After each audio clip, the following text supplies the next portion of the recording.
Hello, and welcome to live programming here at the More Freedom Foundation. Not entirely sure we're going yet. Let me clear that up. I think we're here. Okay, good. We are here. Fantastic. Anyway, welcome to live programming. Today we're going to be talking about Donald Trump and his relationship with the media. Specifically, the way that I believe the media actually helps Donald Trump. We have a very simple narrative that both the media and Donald Trump like to push about how they're fighting each other, and I don't really believe that's entirely true or even true at all. I'll get into that. I've got like audio visuals and everything. It's like a whole thing I've got going on. It's great fun. And we'll get into it. Before we get into that, let's talk about a few ground rules.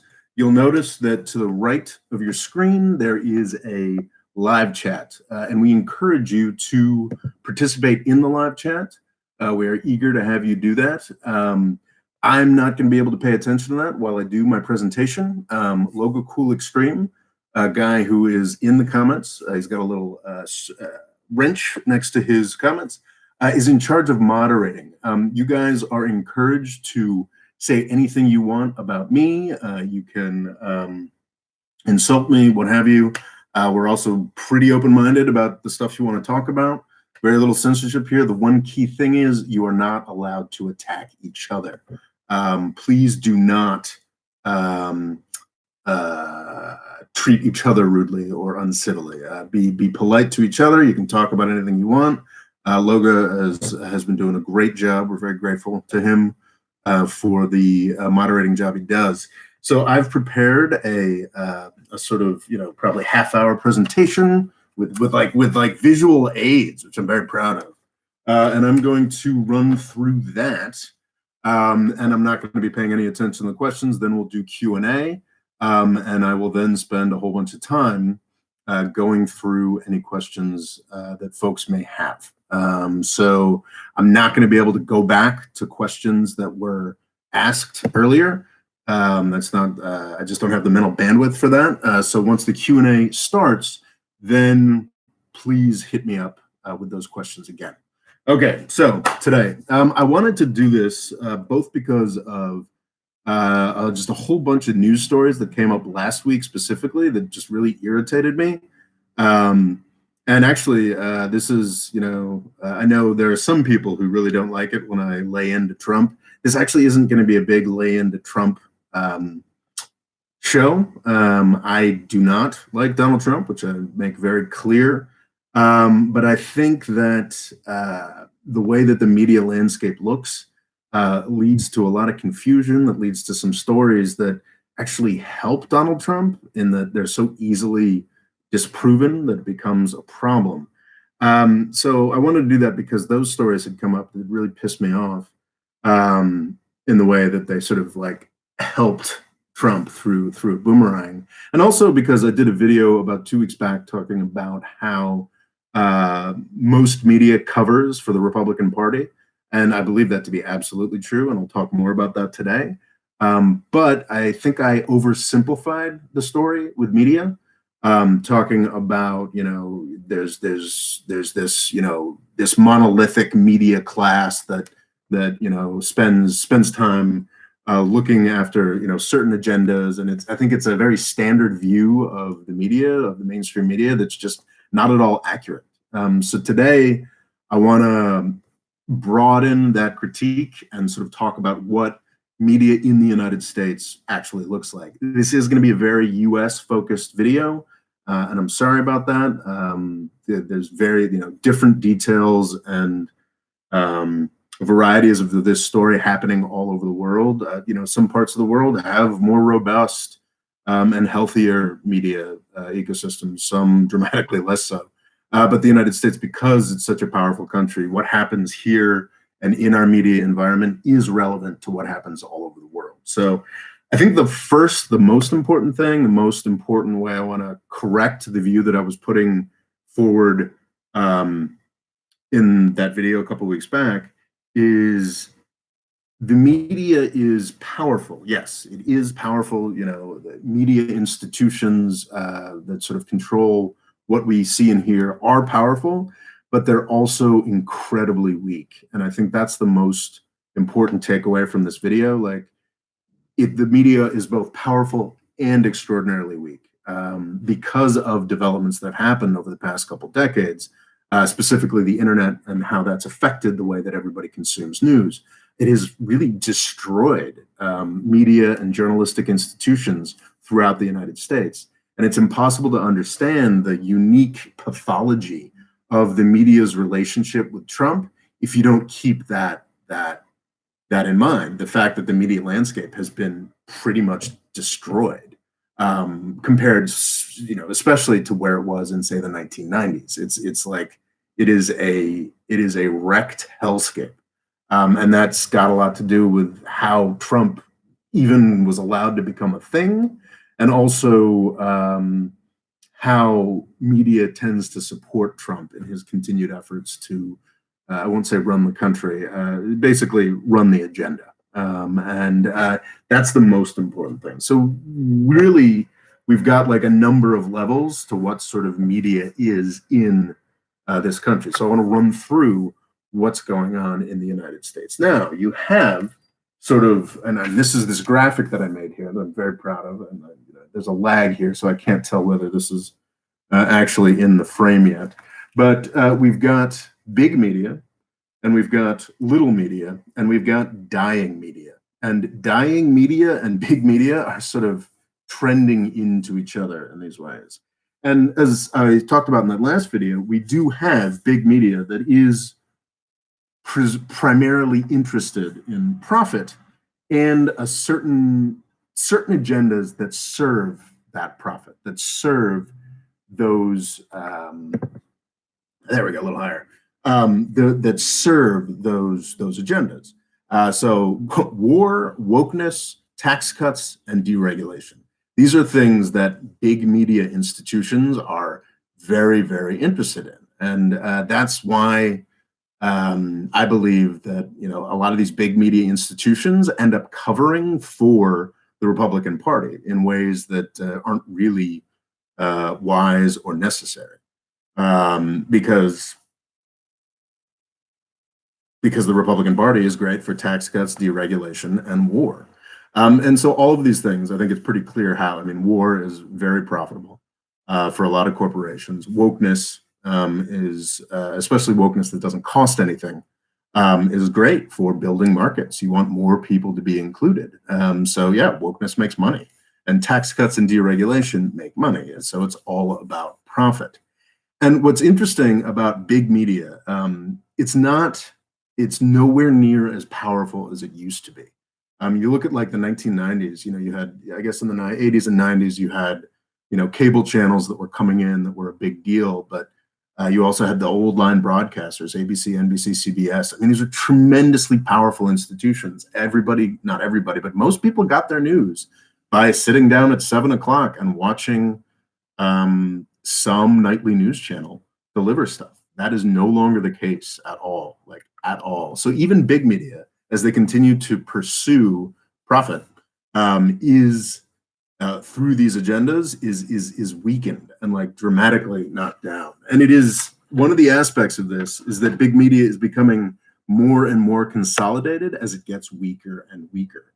I mean, it's clarifying to just go through like who owns this stuff. You know, ABC, that's one of the big broadcast networks, one of the big three. That, I mean, I think ABC, NBC, and CBS actually all date back to the era of radio. So this is like for a century almost. Actually, yeah, just around a century. The big three have been the big three, and I think in the coming decade, at least one of the big three will disappear, if they haven't already, because these are not freestanding corporations anymore. ABC is owned by Disney. NBC is owned by Comcast. CBS is owned by Viacom, which is, I guess, is really the only. I guess Viacom and News Corp are only the only pure media corporations we're really dealing with here.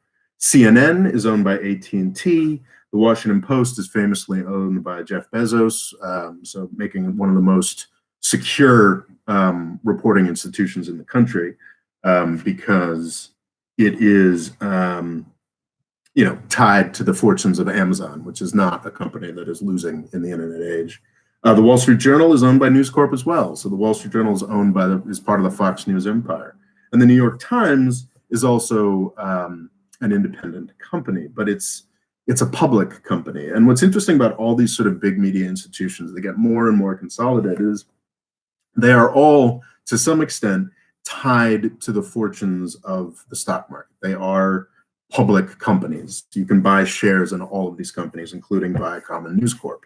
And these companies have directors and major shareholders and all kinds of sort of opaque relationships with each other, that mean that they're all very interested in these, profit-bearing agendas, sort of war, wokeness, tax cuts, and deregulation, in ways that aren't really helpful towards building a real picture of what's going on in the world. And you know what? Like, I'm part of this problem. Like, I benefit from this. I don't think I own stock in I own stock in Disney. I own stock in Amazon. If any of you have a retirement account at work or some pension fund that you benefit from in the United States, you're part of this too. You're part, and obviously on a much smaller scale and not consciously, but like a media ecosystem that pushes those narratives is beneficial to you as it is to me, in ways that hurt us in other ways, but are better for our bottom lines, better for our retirement accounts. So this is the agenda. And as these institutions become weaker, as these institutions become more embattled, I would argue they actually get more focused on profit, to the sacrifice of everything else. Like when these companies, when the big three broadcasters sort of ruled the roost, determined what the world looked like, there was more scope for pushing what actually often was a liberal agenda, in the sort of classic sense, like you're sort of like New Deal Democrat, like limousine liberal, sort of noblesse oblige, like this is how everything should be, folks, and that's the world tonight. Like that actually, like, you can talk much more seriously about what the liberal agenda was back then. Of course, that liberal agenda was also still very into war, still very into, the U.S. empire. It was tremendously limited, but there was more scope for, you can, I think, make an argument that the big three broadcast networks did eventually come on board for supporting, civil rights stuff, did eventually come around to opposing the war in Vietnam. And when those institutions were stronger, they had more leeway to push agendas that might be against what the public wants. Now, the only agenda that these institutions, the big media institutions, supports right now is profit. And Donald Trump is fantastic for profit. I've talked about this a lot before. What it is, it's a marketing segmentation. You've got Fox and you've got Sinclair Media, you've got a whole bunch of talk radio. That actually gets into smaller stuff, but you've got, some big media institutions that pitch themselves as being pro-Trump, and then you've got other ones that pitch themselves as being anti-Trump, and both of them are just Trump. Everything is the Trump channel from big media. And I would argue, actually, to the detriment of the cause of people who are anti-Trump. Certain officially anti-Trump media outlets made certain decisions about what they were going to push. Like they didn't want to focus too much on, New York-related corruption because, a lot of them are in New York, headquartered in New York, and a lot of them are involved in New York-based corruption, real estate corruption. They went with Russia, instead of what's stuff that strikes me as, much more obvious corruption stuff. What's going on at the Trump hotels? What the hell? Those are straightforward, obvious things that are happening that just really aren't touched because these guys want to keep the Trump show going. And they want to go with a more salacious, more interesting aspect. which you've got the whole MSNBC thing that just became the Russia channel for a number of years. So there's that. Both. That's on the big media level. I think that's how media supports Trump, is because they make everything the Trump show. There's a tremendous controversy now over Trump's daily briefings, and he gets up for an hour or two and does a live briefing to everybody every day. And I think Fox News still broadcasts most of it. CNN was pushing back. It's like, this is just these are just propaganda rallies. Like, we're not going to spend 2 hours a day broadcasting this stuff, which is something that I find very defensible. But regardless, like, it drives the news, like, everywhere. Like, if you report things that Trump is doing, you are giving him more mind share. Whether you are lambasting it or you are celebrating it, it's all Trump all the time. And the big media folks are doing Trump all the time because this is something that Trump says all the time, but is very true. It's profit. Trump brought incredible amounts of money to all these old line media groups that are suffering tremendously, that are losing the plot. And 2016 on has been a tremendous gift to them. Donald Trump is really, really helpful to them. And I think what's interesting about this is I think we're beginning to see this dynamic slip. This is more than just media. This is also, just generally rich people in the United States who are sort of like, yeah, Trump, he's embarrassing, he sucks, I find him aesthetically unpleasing, but man, tax cuts, deregulation, awesome. I think as we see his absurdly lackluster response to the coronavirus thing, the fact that we have 5 times more cases than China does, and are we getting up to 10 to 15 times more deaths in a country a third the size of China that had 2 months more warning? I think Trump is losing a lot of big media allies. So I think a lot of people are just getting tired of this schmuck, but that's a different video. So you've got big media, the bit that's surviving. And then what you've got, and it's sort of the same bubble here, is dying media. I apologize for my handwriting here. And it's interesting because big media and dying media are very similar. Like this, and are often, part of the same companies, part of the same organizations. Because of consolidation, it's becoming harder and harder for like a small market newspaper to exist, or a television channel, an independent television channel to exist in some markets. Some of that's technology as well. So they just get swooped into these bigger and bigger networks. Sinclair Media is a really famous one. I think John Oliver's done some bits on them where it's just like a network of local news stations. Because of, I think, the way that media regulation used to work, you had to have a certain level of independence for local news TV stations. And these local news TV stations that are nominally independent would have like an affiliate network with like one of the big 3. This is getting into complexity I don't really understand, so perhaps I should just stop it. But the message that I'm trying to send is that more and more of these institutions that used to be independent are put into these larger and larger networks. And in the case of newspapers, these larger networks are failing like dramatically. It's quite disturbing. Like Gannett, what's Tronc or something? These are these networks of newspapers all over the country that have been dying for quite some time. And now, especially in this coronavirus crisis, we've got a few big names that are doing okay. But if you're not in Washington, D.C. or New York City, your daily newspaper is probably down to like 3 to 5 people in the newsroom. I mean, maybe different for bigger places, but it's shocking. As recently as the 90s, being in newspapers was a profitable business, and you could have like random newspapers all over the country breaking stories, covering local stories, national stories. Amazing. Now we're basically down to 2 newspapers.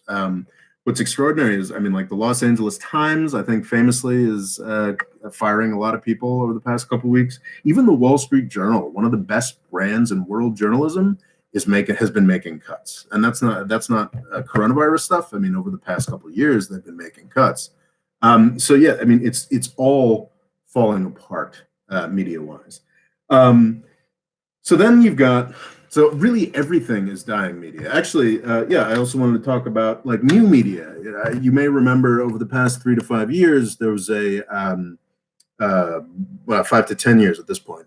There was this tremendous boost of new media companies. You know, they basically pitched themselves as tech companies, sort of venture capital funded businesses like Vox or Vice or Mike or I mean, there's tons of them. Or well, there were tons of them. Mike is gone. A bunch of other ones are gone.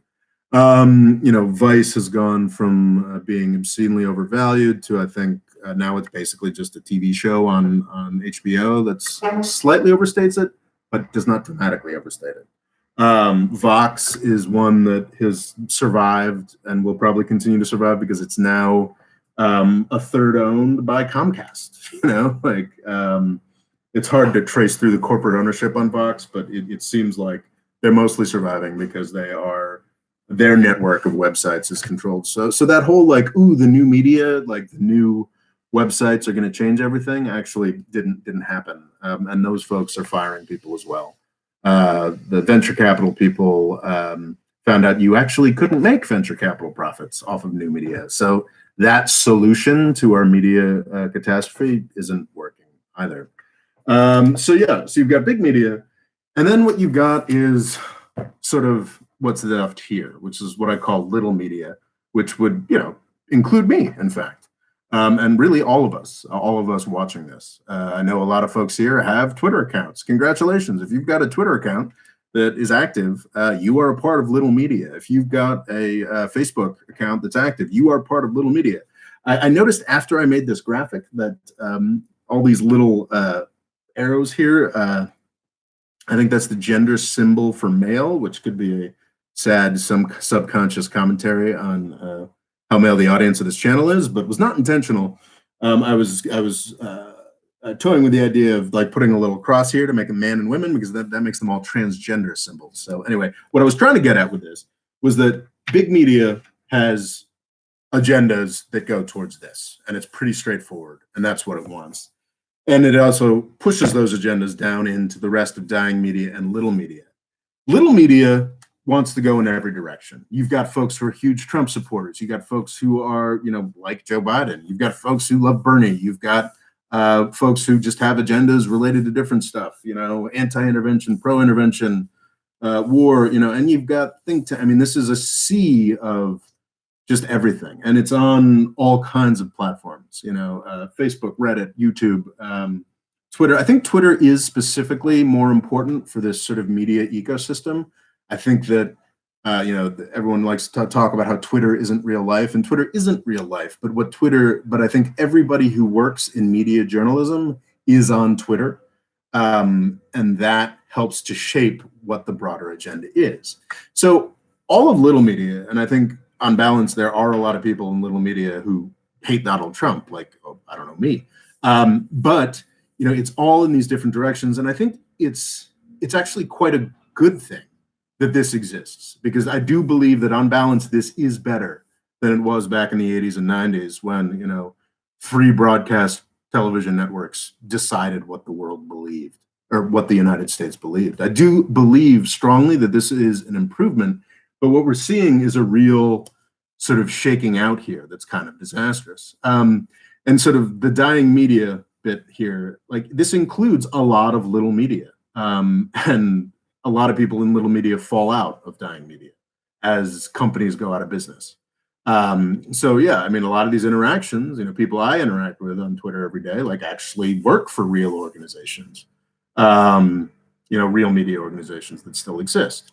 And they're outside of it. And so this does actually have real power in driving the agenda, not just of everybody else on Twitter, but also for big media. I mean, these stories can get percolated up, and there's an incredible power here that's really useful. I think a lot of people in big media like to emphasize ways that this little media ecosystem is damaging. There's a lot of people who like to emphasize that.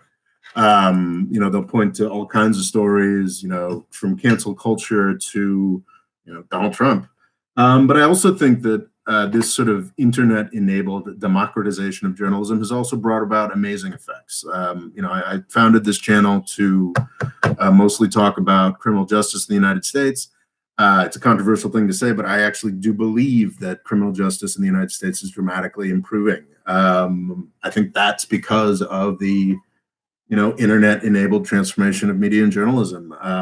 Gay marriage went from a weird niche thing 15 years ago to 5 years ago becoming the law of the land, very tremendously quickly. Marijuana legalization is something else that I think has only happened. It was a very good thing that has only happened because of these democratizing tendencies.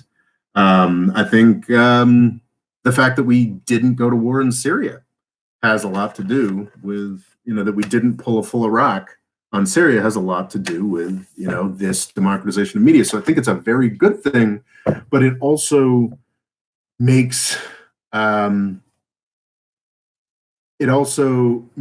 more chaotic, and it makes things weaker, because if it weren't for this democratization of media and journalism, then people would still be buying newspapers. And as fun as it is being in little media, and I obviously, I'm a fan of it, I don't really have the power or the resources that folks who would have worked for older journalistic organizations have.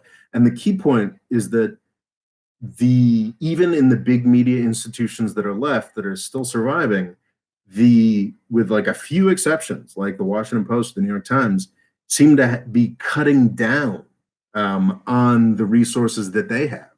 So even the media organizations that are still kind of surviving, the big ones, they do less journalism. They do less actual investigation.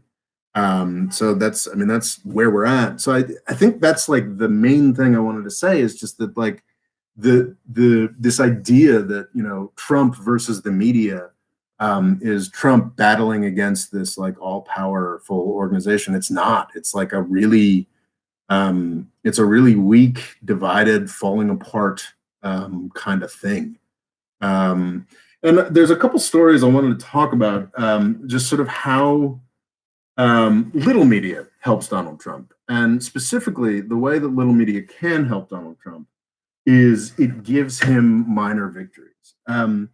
Another aspect of all this is just the desperation of big media, little media, every media, to like grab onto time. You'd think with 24 hours, 24-hour news cycle, you could get more ideas out there, but that actually isn't the way that it happens. It seems like now people spend 24 hours freaking out about one thing, and everybody, just sort of gravitates on that one thing and argues about that thing. And it's like, I think it's negatively impacting people's understanding.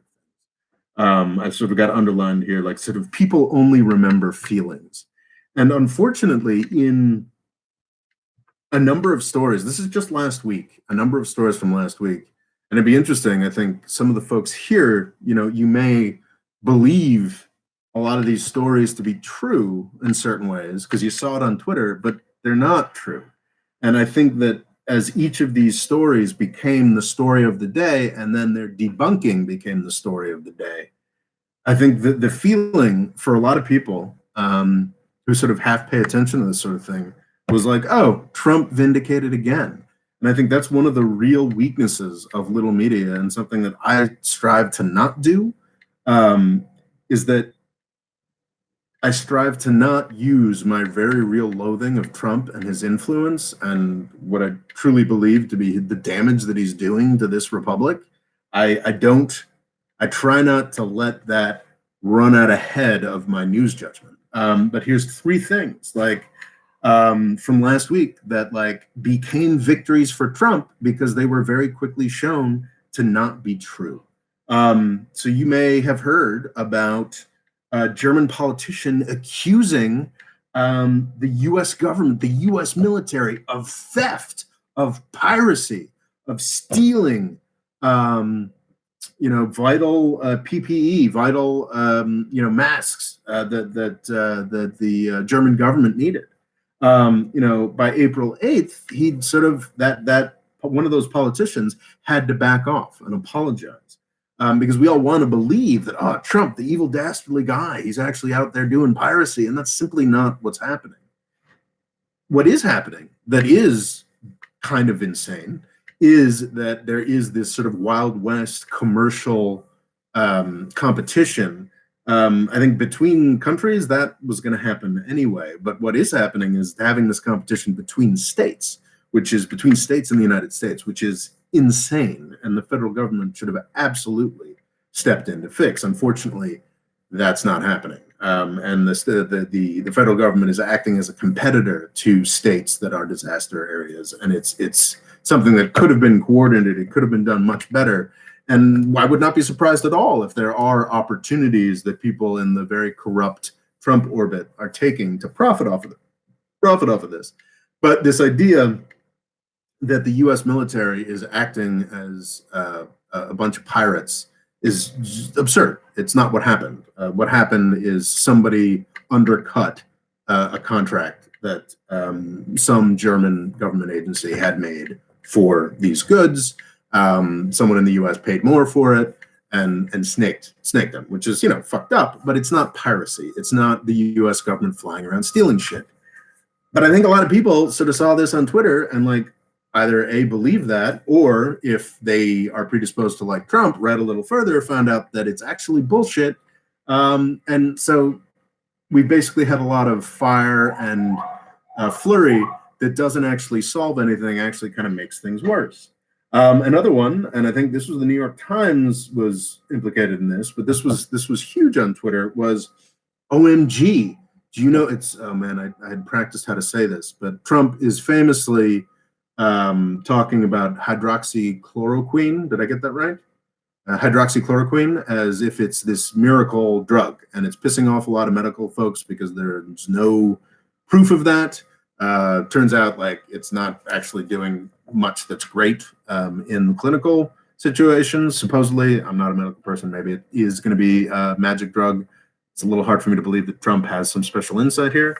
But on April 6th, I think April 6th, it became a phenomenon on Twitter to be like, holy shit, we found out why Trump is pushing this hydroxychloroquine. It's because he's making money off of it. OMG. Problem is, you look into the details, and this story is based on the fact that a mutual fund in one of the accounts that Trump, the many, many, many accounts that Trump owns, he is, may or may not be a multi-billionaire, but he is a rich person with many, many accounts.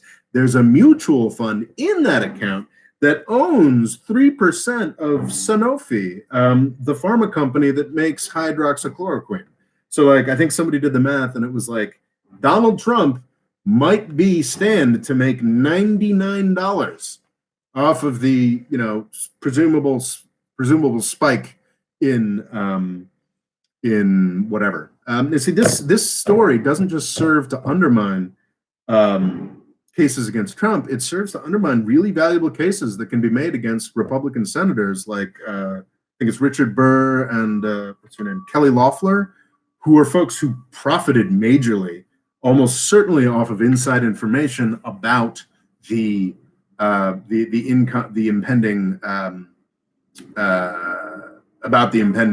pandemic shutdowns. You can look into the details on that, and those are damning. Making tens of thousands, hundreds of thousands, millions of dollars, and not as people who are actually, I think Loeffler is maybe a billionaire. I'm not sure about that. But that is a real serious fucked up story about insider trading. Unfortunately, this has now gotten wrapped up a little bit in this OMG, Trump made $99 off of hydroxychloroquine. and it's just not, there's nothing there. And this is another one of those examples of just like trying to, just failing to make a real case which supports Trump. Of the Germany thing in particular, one of the more loathsome Trump opponents, appointees is an ambassador to Germany, Richard Grenell, widely loathed in Germany. Now he's been given some new position in the intelligence hierarchy in the United States. And this whole kerfluffle, the Germany-Berlin kerfluffle, was a victory for Richard Grenell. Another example, and I'm getting boring with this, but Airbridge, which is a program where the U.S. government helps U.S. distributors get the materials they need from distributors in other countries, which makes a hell of a lot of sense to me. But the way that this was being sold was, OMG, the U.S. military is buying these masks in these other countries, and then they're giving them to private companies to profit. And like, that's not what was happening. These were orders that the private companies had made in other countries. The private companies have distribution networks that are useful. The Airbridge program is ongoing, and it is a way for the U.S. military to facilitate those shipments. We want to get masks and PPE distributed as far as possible. Like, this was, Airbridge is something useful that the federal government is doing to make this happen, and that's freaking fantastic. But this one in particular, it's interesting because I put sort of longer descriptions of these issues in the description to the video. And it's interesting because this Airbridge kerfluffle was almost completely Twitter. It was almost people being like, OMG, is Kushner, making shit tons of money selling masks? He might be, by the way. But like in this particular instance, that's not the case. The U.S. military is not, giving stuff to private companies to profit off of. The U.S. military was facilitating the transfer of goods that private companies had purchased in other countries to the United States to try to make shortages go away quicker. So it's, anyway. I think I'm getting a little too far into the weeds here, but I think that the main thing is that this sort of Trump versus media narrative is way too oversimplified. I'm afraid that I got a little into that with my the media is covering up for Republicans video. I believe that, by the way, that the media absolutely continues to cover big time for the Republican Party, but it's a little more complicated than that. And I think I have laid that out successfully to a degree. I hope this was useful. This is, I find that in the live chats, I tend to alternate Turkey and Saudi Arabia because I know that will get a lot of people to show up for the live chat. I hope you guys didn't mind this diversion into Trump and the media, but I felt like it was information worth conveying. I also am really, I went full Glenn Beck here. I've got the whole thing, set up. I'm sort of enjoyed having visual aids. Anyway, okay. So question and answer. We've got the presentation is over in just 40 minutes. So I'm proud of that.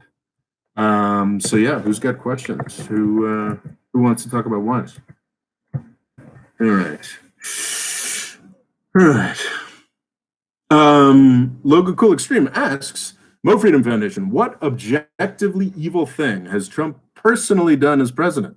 I let you know, Logan Cool Extreme and I were on the same wavelength there, where we're thinking there's actually a video that I will be producing talking about the most objectively evil thing that Trump has personally done as president. There's a lot of, it's easy to start a lot of arguments and go a little crazy if you call Trump things like evil or fascist or this, that, or the other thing. But the most objectively, obviously fascist things that Trump has done are his pardons. There's really no defending his pardon approaches. Earlier on in his presidency, I want to say this is 2017, probably. Yeah, because I think I made the video when I was in Istanbul, so it was 2017, I believe, or maybe mid 2018. Regardless, he pardoned Joe Arpaio, who is a famously racist Arizona sheriff, who sort of became very famous as being the real tough guy, and killed a lot of people, killed a lot of Mexican immigrants, a lot of immigrants from other countries, and some U.S. citizens as well. He was just a really awful, awful guy. Eventually got dinged on, much like Al Capone, got dinged for something. I can't remember the exact details, but he, it's a guy who deserved to be in jail for sure. He got dinged for something that wasn't, I think, was somewhat tangentially related. There's some bit of fraud or something like that. I mean, this guy was just an absolute nightmare. Just read his Wikipedia page, Joe Arpaio. Trump pardoned him and set him free. That one wasn't so terrible. I mean, Joe Arpaio was an old man. Conceivably, you could say that the DOJ going after him was politically motivated. I don't believe that, but I think that one's arguable. That one's debatable. What is not arguable at all are the pardons that he issued over the past year, where he basically he reached in to the Department of Defense's own disciplinary proceedings to pardon Eddie Gallagher is the one name that sticks to me, but I believe two other guys who had been accused by the U.S. military of committing war crimes.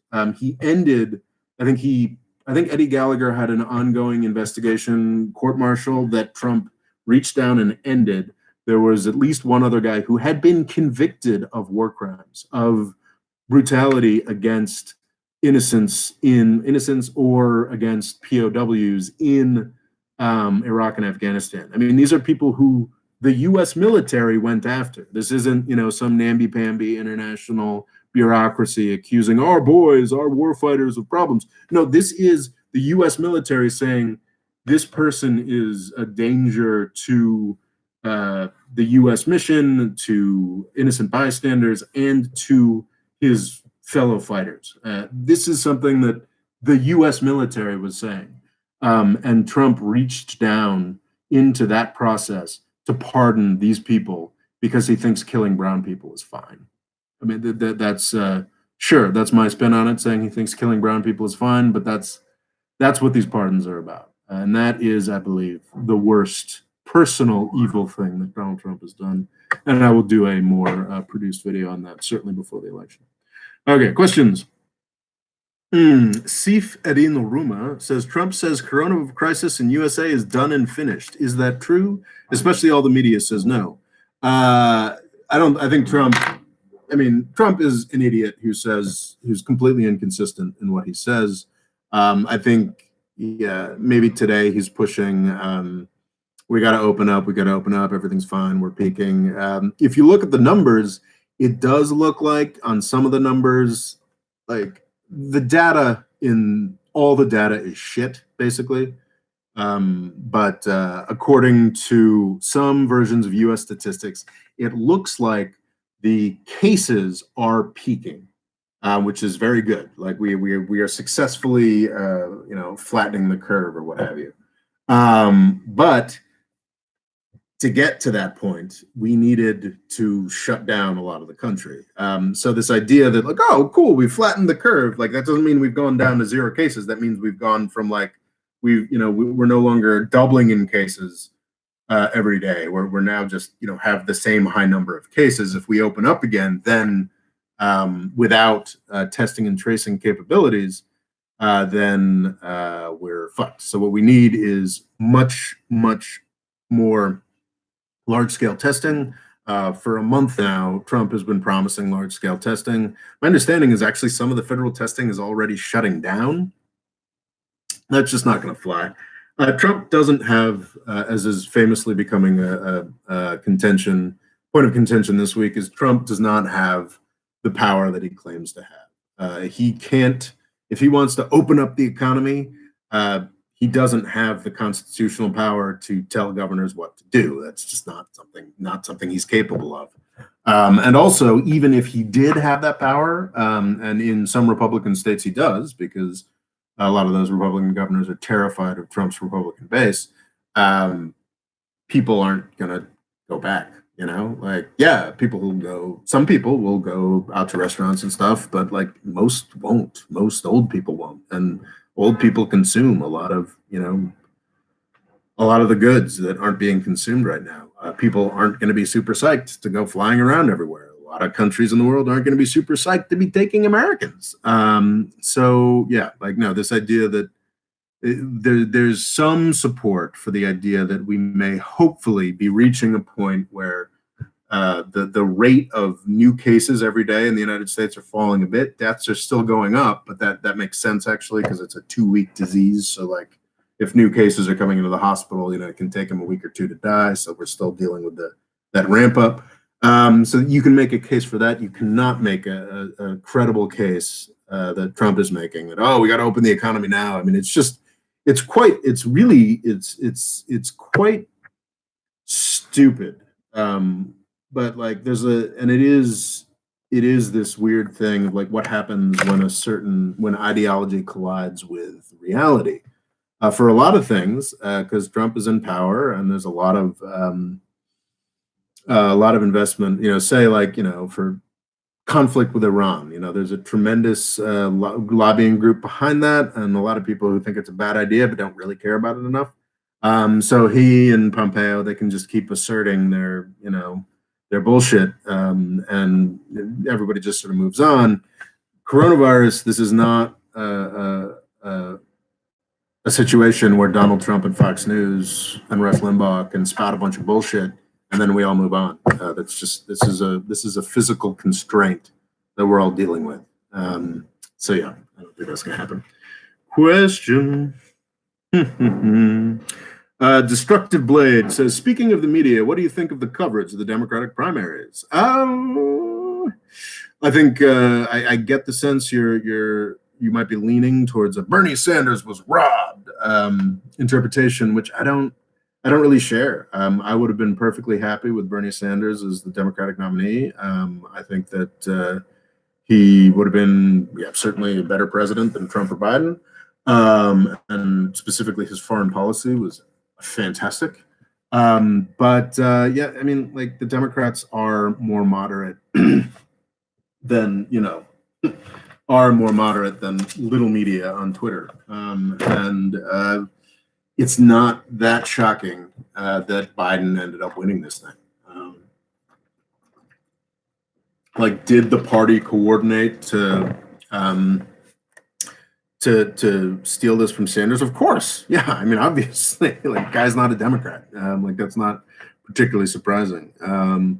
So yeah, the media coverage of the Democratic primary, I think what really killed Sanders more than anything else was coronavirus. I think that Biden's big win in South Carolina could have been something that Bernie could have bounced back from if everybody was paying attention to Bernie versus Biden. Because there was a Bernie versus Biden debate. There was really just one. It was just the two of them.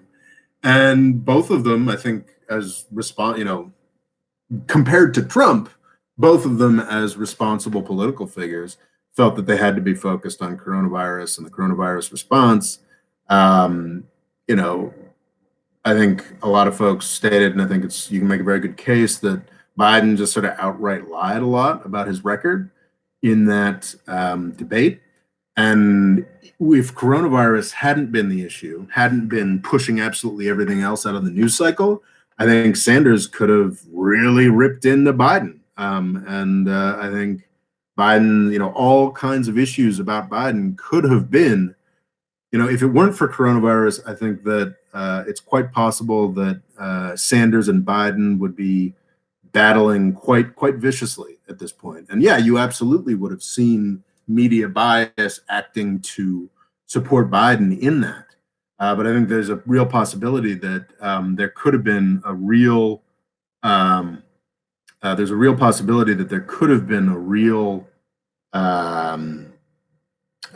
argument for Sanders. I think Sanders could have taken Biden for sure if everybody was still paying attention.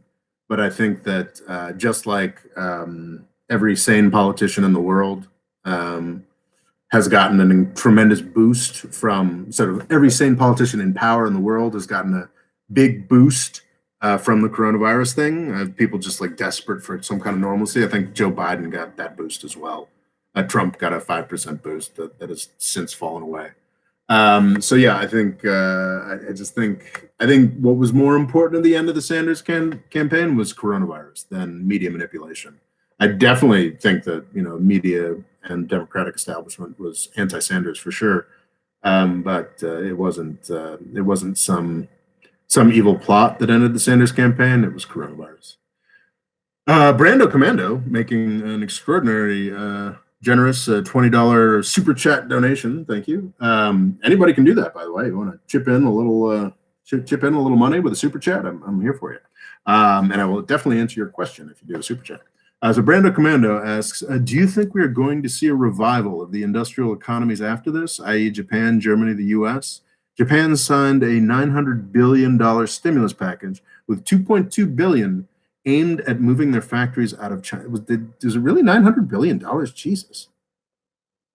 Japan did $1 trillion stimulus? Wow. Jesus. But I did read about that $2.2 billion aimed at moving their factories out of China. I absolutely believe that this will accelerate a process that was already ongoing. The reason that everybody put their factories in China, well, for a while, the reason everybody put their factories in China was because China was super cheap. Something called the China price. And we had already reached a point where the China price is not as low as it used to be. Places like Vietnam, Bangladesh are now not competitive. They're blowing China out of the water when it comes to things like textiles, sort of simple production. Even Mexico, when you incorporate transit costs, makes more sense for the U.S. market than China does for a lot of large consumer goods, cars, et cetera. So that was already happening. What coronavirus is doing is like throwing a huge acceleration into that. Now, what China has done is it's sort of moved up the value chain. So for a lot of more complex electronics, it's still the biggest player. Many goods, it's still the best place to manufacture things because they've got a great mix of affordability and now complex manufacturing knowledge. I think that unfortunately, so Trump has spent his entire administration beating up on the free trade architecture. The WTO can't even function anymore because the U.S. refuses to appoint the appropriate adjudicator. I think, don't quote me on that exactly, maybe that's not the right terminology, but my understanding is Trump's delaying an appointment there that basically means the WTO can't function, can't do its adjudications anymore. So this has been something that's been going on, and I think the coronavirus thing is going to provide another massive burst against using China. I think that the thing is, as far as what the actual effects will be in Japan, Germany, the United States, I think we will see some more straightforward industrial policy. It's the WTO and its tribunals that enforces against industrial policy, which is governments picking winners and losers, trying to get certain industries to be more successful, to be a bigger deal. I think we're going to see absolutely more industrial policy. I question, however, what that's going to mean for employment and manufacturing. I think, there'll be a small bump in manufacturing employment, but I think it's going to be mostly robots. I got to say, as someone who's been a pretty adamant free trader, I do find aspects of this coronavirus crisis. I'm still a free trade guy. I still think it's tremendously important. But I can say that for certain critical infrastructure, I've gotten a lot more sympathetic to the idea that we should be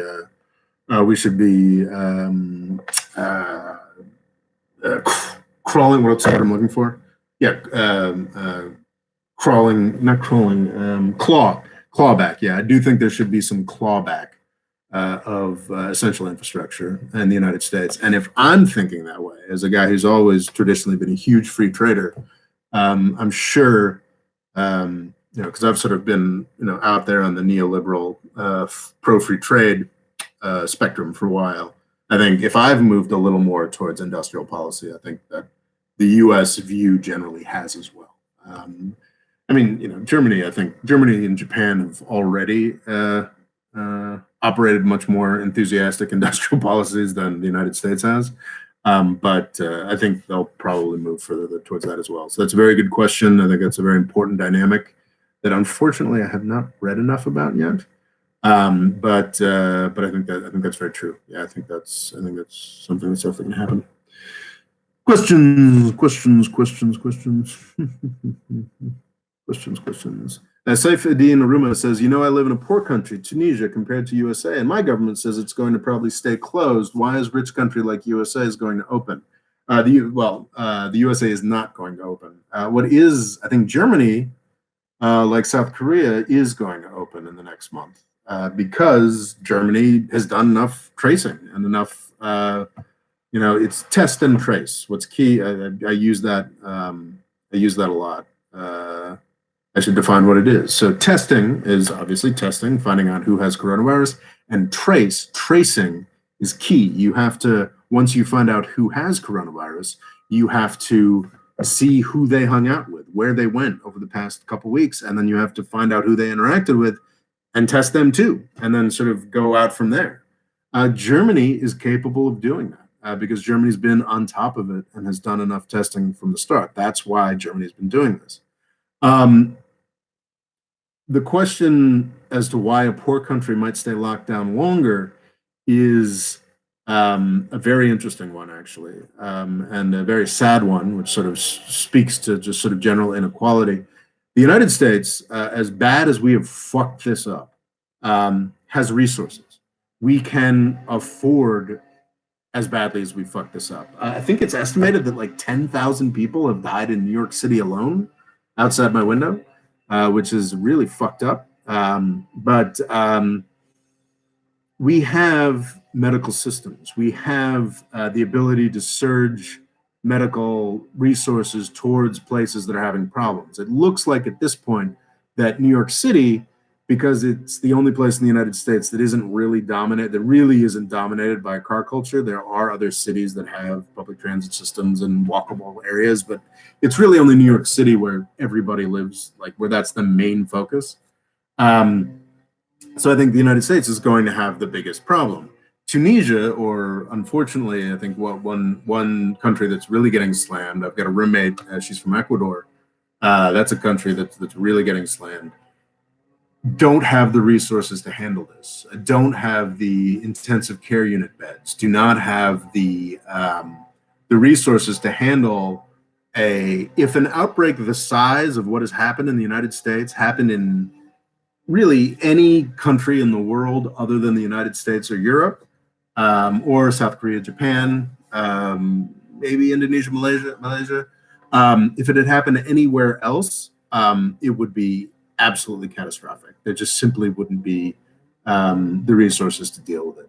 So what Tunisia is worried about, what Ecuador that shut it is not allowing anybody to come to Ecuador. Like what they're doing is desperately trying to avoid having any problem with this disease at all.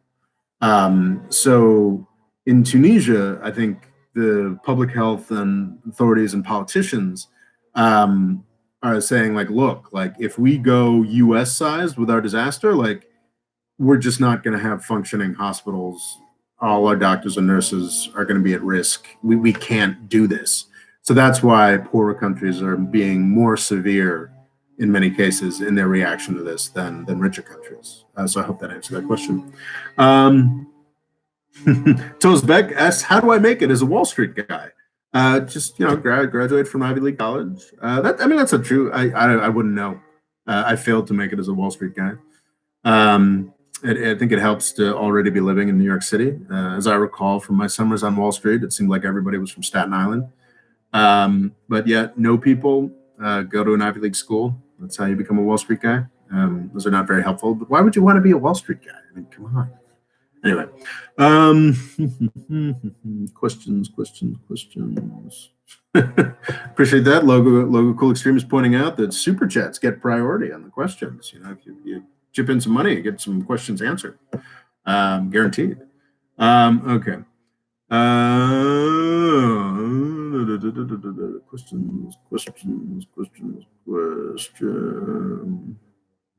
Fabian Selectquix asks, who will you vote for in the 2020 elections, presidential and other ones? I will be voting in Connecticut, and I will be supporting, I'm honestly not sure who's up.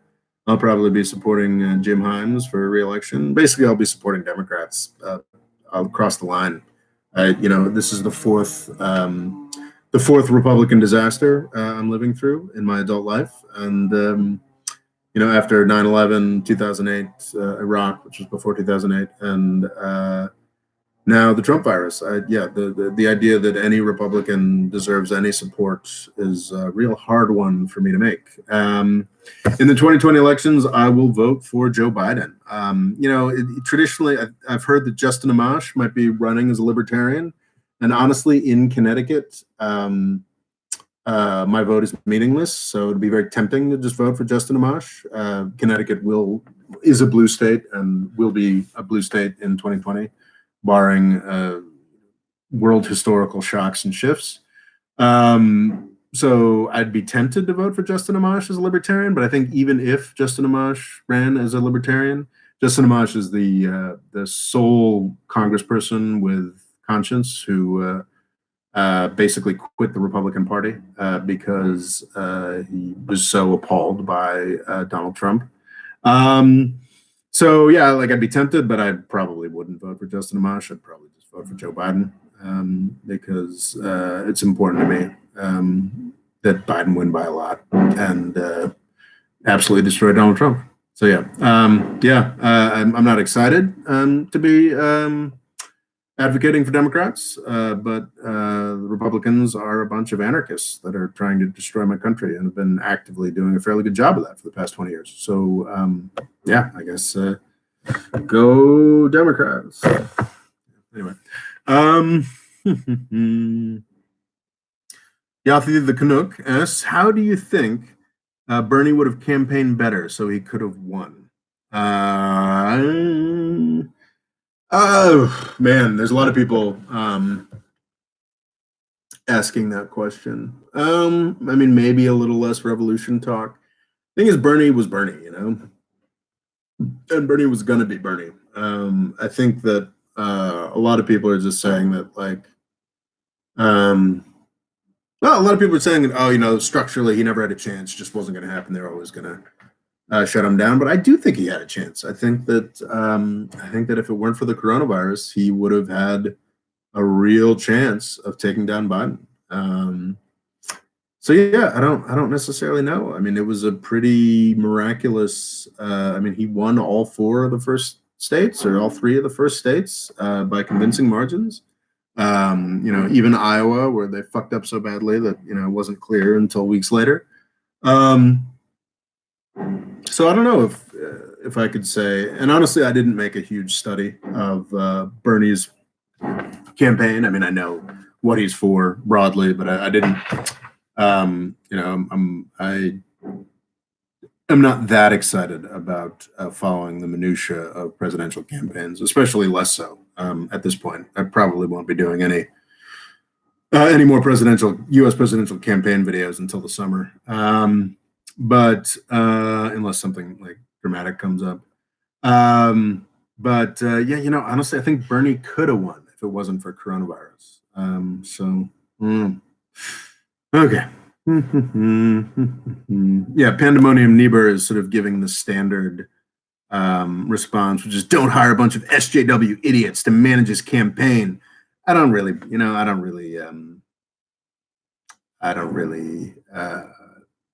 buy that, honestly. I mean, I think there's absolutely, like, Chapo Trap House didn't help Bernie much. Or maybe they did, because they built a large constituency for Bernie Sanders of young people that, don't vote very often. But yeah, like, I don't know. I think this whole, like, oh, his supporters were rude, I think is really dramatically overstated.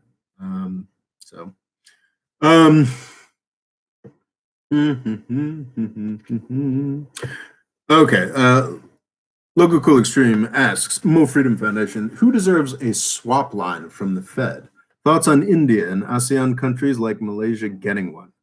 Okay, so swap lines are something that I barely understand, but there's something very important that the U.S. government, not well, that the Federal Reserve, which is part of the U.S. government, has been doing over recent weeks. The stimulus, the $2 trillion stimulus that Congress enacted, is an important thing, and made a big impact on the economy. But what is vastly more important is the multifarious and just mind-blowingly hard to understand for me things that the U.S. Federal Reserve is doing. Yeah, the U.S. Congress put 2 trillion of did a $2 trillion stimulus. My understanding is that like the Fed is buying something like $90 billion worth of securities every day, essentially printing money to to buy things assets that might be being distressed.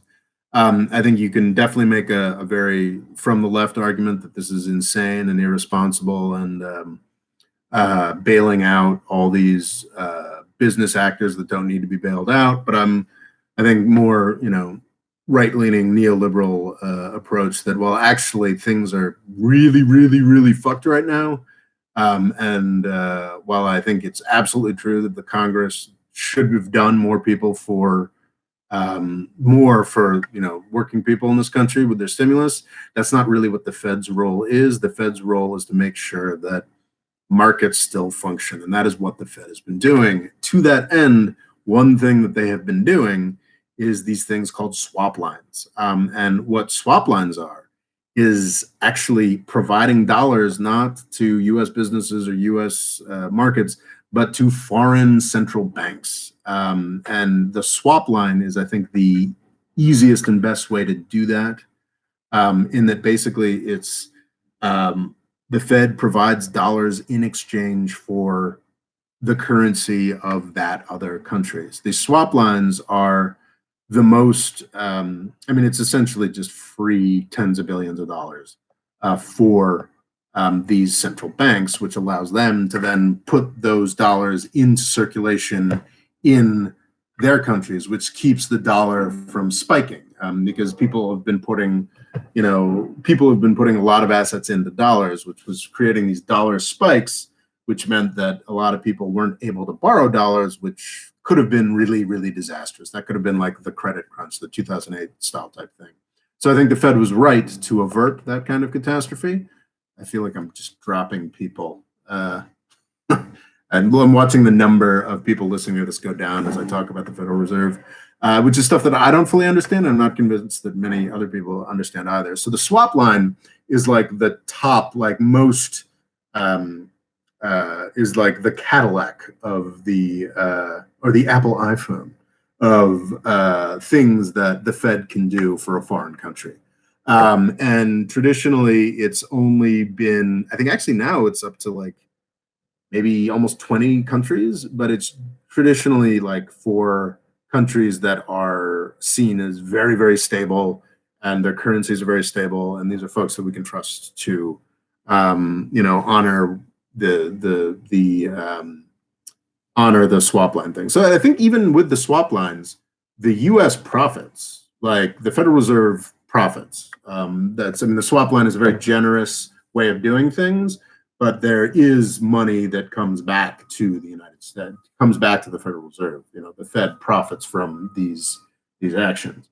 I think South Korea has a swap line. Japan certainly has a swap line. As far as India and ASEAN, my understanding from 2008 was that what happens is that Japan gets a swap line, and then the Central Bank of Japan might do swap lines with India and with other countries. So yeah, I don't know, man. Like, as far as like making judgments, like I'm at the sort of barely understand how all this works thing. So that's the swap lines or the Cadillac thing. My understanding is that there's also sort of a repo facility, which is sort of a repurchase thing, which isn't as generous as the swap lines, but it works for China and it works for other countries that have a ton of treasury bonds, that have a ton of US debt. So that's another option that people are using. As far as like I think like my instinct for equity is that everybody should get a swap line, but like um, I do think that some countries are more reliable bets than others. Turkey desperately wants a swap line, and they're absolutely not going to get it, both for political reasons and also just for the absurd instability of the Turkish economy. So yeah, I'm not comfortable saying who should and should not get swap lines or access to repo facilities or that sort of thing. I mean, I think about a week or so back, like I was reading absolutely everything I could on what this shit meant, what it meant, like what it, trying to understand it because especially in March, this was incredibly dramatic because and it was interesting because a lot of people were like, oh, you know, like sort of like the laymen were sort of like, oh, you know, the stock market's down and, you know, Congress needs to do some Fed. I remember this from my, you know, Congress needs to do some stimulus. I remember that from reading Keynes back in college or whatever, like, 2008 stuff as well. Stimulus was very important. But for like economists and people who followed what the Federal Reserve was doing, it was just like, holy shit. Like, because like the Federal Reserve, what it has done over the past month, like blows anything it did in 2008, like out of the water times 12, times five. Like, and it was just following certain people on Twitter, like Brad Setzer, Adam Tooze, or, people who actually understand all this gobbledygook. They're just like, holy shit, like just like following what was happening to dollar markets and how the Fed was just like just going nuts to deal with it. It was like incredibly dramatic, but I still can't say, having spent all that time following all that, that I really understand what the hell was going on. So I'm not comfortable, local cool extreme, saying who deserves a swap line. My instinct is obviously like, of course, India is in a big important country, and Malaysia is too, and Indonesia should all get swap lines. Swap lines for everybody.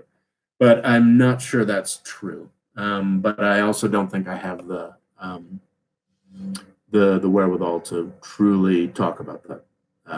Yeah, I was gonna do like I read a number of books, and I was gonna even before this coronavirus thing, I was gonna talk about the 2008 crisis and what I thought about Germany's budget and how they're not handling things right. And after having looked at all that, I'm like, you know what? I think I'm just gonna talk about the history of Sudan for the next couple months. Like, I do not have the grasp on those financial concepts that I should to be able to do that accurately.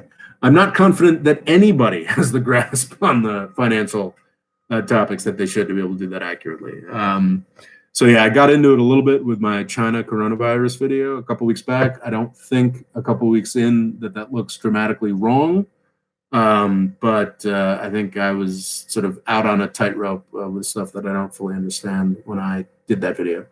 And while I'm not yet regretting that video, I don't want to go into describing Fed and finance too much. I will continue to read about the Fed and finance. There's a couple books that I've got in a pile back at my parents' house that I would like to dive into on the topic. When I can go back to my parents' house sometime in September, probably. But yeah, I'm not at this point confident enough to talk about Fed stuff. Okay, question. Sorry about that. Question is not about the Fed, huh? If poor country, DSM 0305 asks, if a poor country doesn't have the hospital capacity for the COVID-19 treatment, does it even make sense to have a lockdown? Yes, I would say it does, because I mean, we're talking about if you don't have the hospital capacity, then the fatality rate for this disease goes through the roof. That's the thing. Like Germany has got Germany's got not, I don't know if they're as bad as like Spain or Italy numbers of cases, but it's got a lot of cases. And that's also an artifact of the fact that they do a lot more testing, but it's also an artifact of the fact that like they had the ICU capacity. They were able to do things to catch things earlier enough. So their case fatality rate is incredibly low. Places like Italy and Spain, like you're getting, we won't know until we get better numbers, but it looks like, and maybe we're wrong. Maybe DSM 305 is right. Just go for herd immunity, figure it out.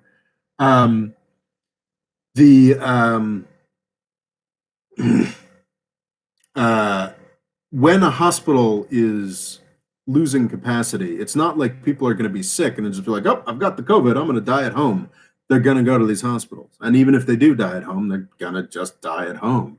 People are going to go to these hospitals, and the fatality rate goes from like, 0.05% to like 1% or 10% or like 30% of your people over the age of 70. And I don't think there's any country in the world.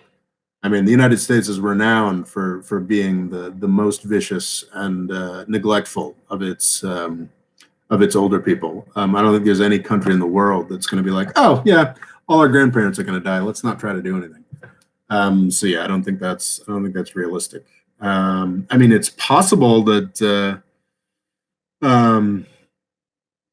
let's see. It's possible, still, I think possible, like not, it's very unlikely, but it's possible that there's a germ of truth to this, like, oh, you should just do the herd immunity and everything will be fine. But even Sweden, which is the last remaining bastion of the we're going to do the herd immunity thing, is like a country where like the is a country where 50% of households are one person households. It's a country, I was on a Zoom call with somebody from Sweden. He joked, it's like, Sweden is actually kind of naturally socially distanced.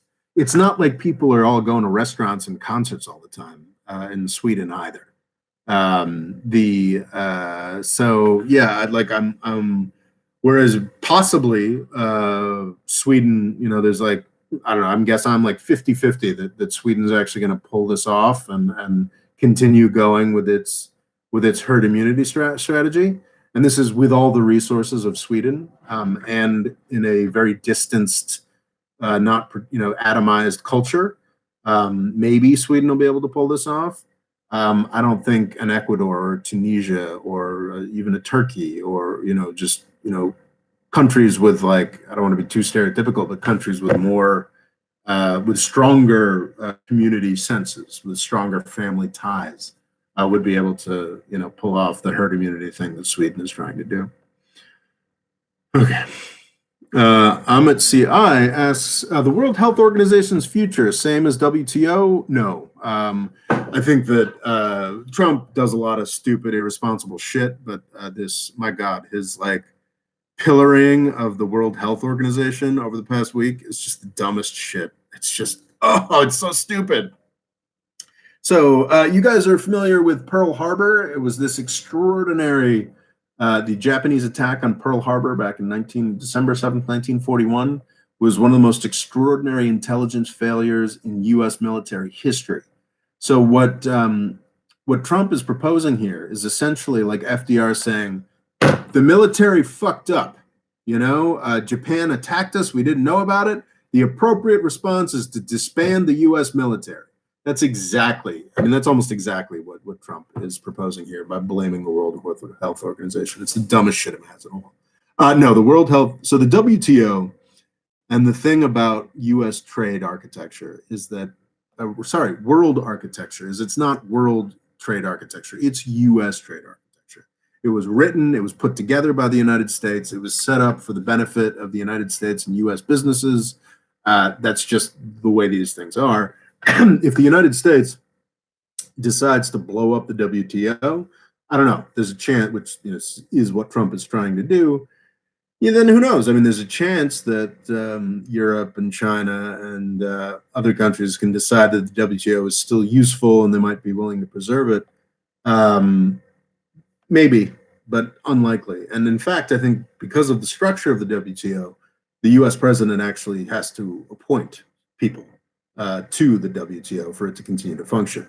The World Health Organization is independent of, slightly more independent of the United States. Of course, the WHO is very dependent on US funding, which makes it very stupid that the United States is threatening to pull that funding.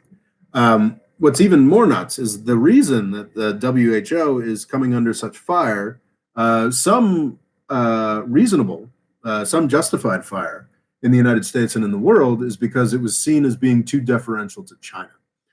It was deferential to China because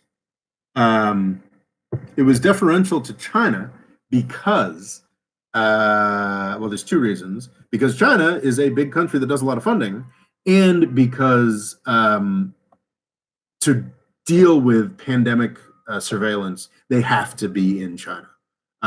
It's wet markets, it's just pure density makes it a really important place for virus emergence.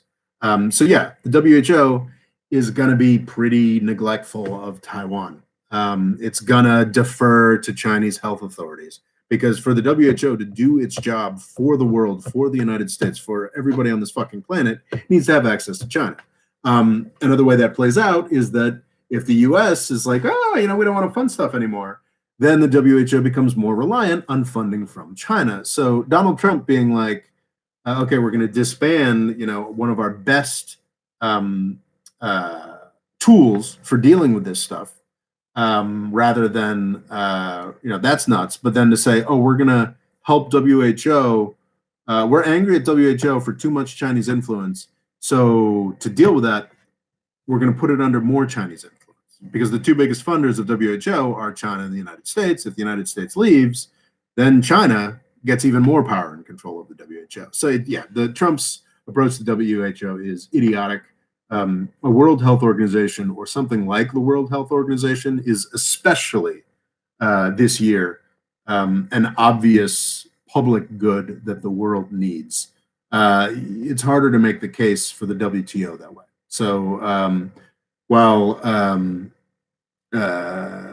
Trump is on a crusade against both the World Trade Organization and the World Health Organization, the World Health Organization or something like it has a guaranteed future. If the bombs don't drop, but the World Trade Organization does not. So there's that. Okay. Brando Commando has chipped in another live chat. Thank you. Has said that people are going to die. We have to accept coronavirus deaths like we accept car crash, alcohol-related deaths, deaths for the greater good. If government and people really cared, we'd change the law to not drive over 25 miles per hour and ban alcohol. That's reality. I think this is a very common approach. Thank you, Brando Commando, for chipping in another 20. The thing is, yes, there's certain levels of death and destruction that are necessary to have a functioning economy. The thing is, these sources of death are something that exist, that are sort of a baseline. Coronavirus with 30,000 deaths in a month is now I think that beats. No, because automotive has been going up recently because of automotive deaths have been going up recently because of SUVs and big trucks. But I think within the next week, after just a month of pandemic, coronavirus will have killed more than automotive deaths in the United States in a year. The common comparison is the flu thing. In the worst flu year, and it was a very bad flu year in 2018. It didn't become the countrywide, worldwide cause-led thing. The flu killed 60,000 people. I think it was 2018, or was it? Yeah, 2017, 2018. The flu killed 60,000 people. That's over a 9-month thing, and that was something that seriously taxed the emergency room resources of the United States. That was a serious problem. We're at half that in a month. So yes, while there is a certain level of baseline death that people have to expect and deal with, we have to realize that we can't spike dramatically above that level of death. I think when we see real numbers of that, I think we'll begin to see that this critique doesn't make the most sense. And I'm sorry to say that to somebody who's been so generous in a live chat. And also, it's important to remember that this 30,000 dead people is in the context of us shutting down the U.S. economy. I agree 100%. It would have been better if the U.S. had a functioning federal government the way South Korea did, or the way Germany does, and we stopped this much earlier.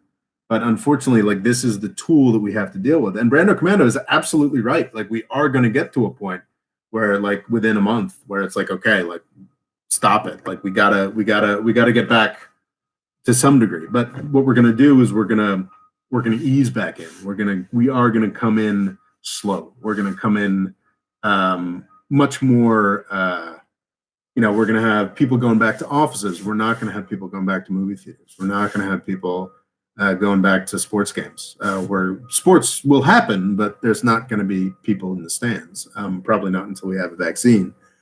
So like, while the COVID deaths 1 month in, like we're COVID deaths in a month still look comparable to year-long body counts for things like automotive crashes and flu. Like, this is something different. This is on a larger scale. And I agree, the economy has to reopen to an extent, but we can't do it at the expense of all of our grandparents. So yeah, it's an interesting thing. I do think there's a certain level of coronavirus death that we're just going to have to accept. To do that, we actually need to dramatically ramp up our medical staffs all over the country, and it's not very clear the degree to which that's happening, how that's happening, if that's happening. So yeah. Anyway. Okay. Wow. James Cook asks, how come nobody talks about a tiny country like Belgium having 5,000 deaths? Well, I'm embarrassed to admit I did not know that Belgium had 5,000 deaths. Crazy.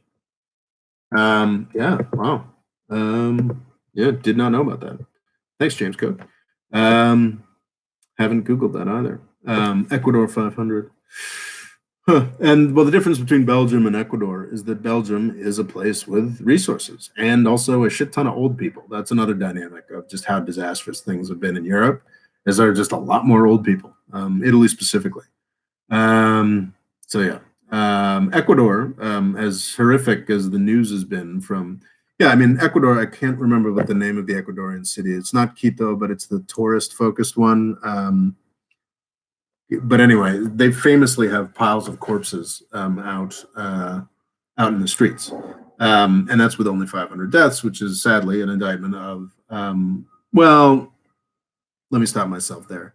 Ecuador has 500 deaths according to whatever data source James Cook is using. As we're learning more and more, the body count in most places is a lot higher than the official case count. So maybe 500 people were tested and then died of COVID-19 in Ecuador.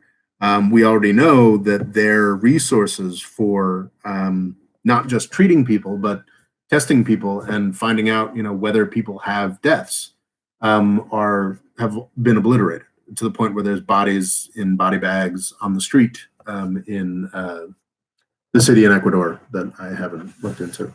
So yeah, who knows if Ecuador just has 500 deaths. Okay. Let's see here. Scarlet Star asks, how do you think COVID-19 will affect younger generations? I think it's going to be a big deal. I think it's a lot more serious. For me, I got a roommate who's 22, and she's, this is her 9/11. For me, I was 22 when 9/11 happened, and that certainly has impacted my life. I've got a YouTube channel that mostly focuses on being anti-intervention in other countries. But I think that it also affected everybody I went to school with. Had a tremendous impact. I think first made people more suspicious of the outside world, and then as we realized that we were the problem, less so. So I don't know. But yeah, there's no question that it'll be an impact. I'd like to believe that people will start taking public health a lot more seriously. This is not, despite what Trump says, this was not a surprise. This is a disaster long foretold. And it would be nice if this younger generation took health a lot more seriously than it did weird, phantasmic, terrorist threats that were mostly just cooked up by, through Saudi CIA collaborations. So yeah. Muzik asks, sorry, I missed the question in most of his answers. He's saying herd immunity is dumb. No, I'm not saying herd immunity is dumb. I think that's eventually something we hope to build up to coronavirus. It's just that coronavirus is so new that we don't know. I think most people still assume that that's a very real possibility. That is still what Sweden is trying to do. But yeah, there's so much that we don't know that like the herd immunity strategy, especially if you're not Sweden, as rich and as isolated and as naturally isolated from each other as the Swedish people are, it's a very risky strategy to try. Unfortunately, I think probably practically a lot of the developing world is going to end up doing herd immunity. And I guess maybe it is an argument whether it's just better to just get it out of the way. I don't know. I'm not a medical person. It's interesting just how consistently all these questions are COVID-19 questions, and I'm touched that you guys think I'm have the expertise to deal with this, but I really don't. But I'm happy to give my opinions. So yeah. Pandemonium Niebuhr asks, is the Trump administration reaching out to India more over the crisis and China? The question is, what exactly can India do at this point? I think obviously it's long-term U.S. strategy to get closer to India. That's sensible long-term U.S. strategy that I support completely. Trump's embrace of Modi specifically, I think, is a bit off because Modi's quite a problematic figure. But generally, being more friendly to India. However, at this point, with the crisis, it's not particularly clear to me that India has a lot to offer, whereas China is still, the place manufacturing most of the N95 masks.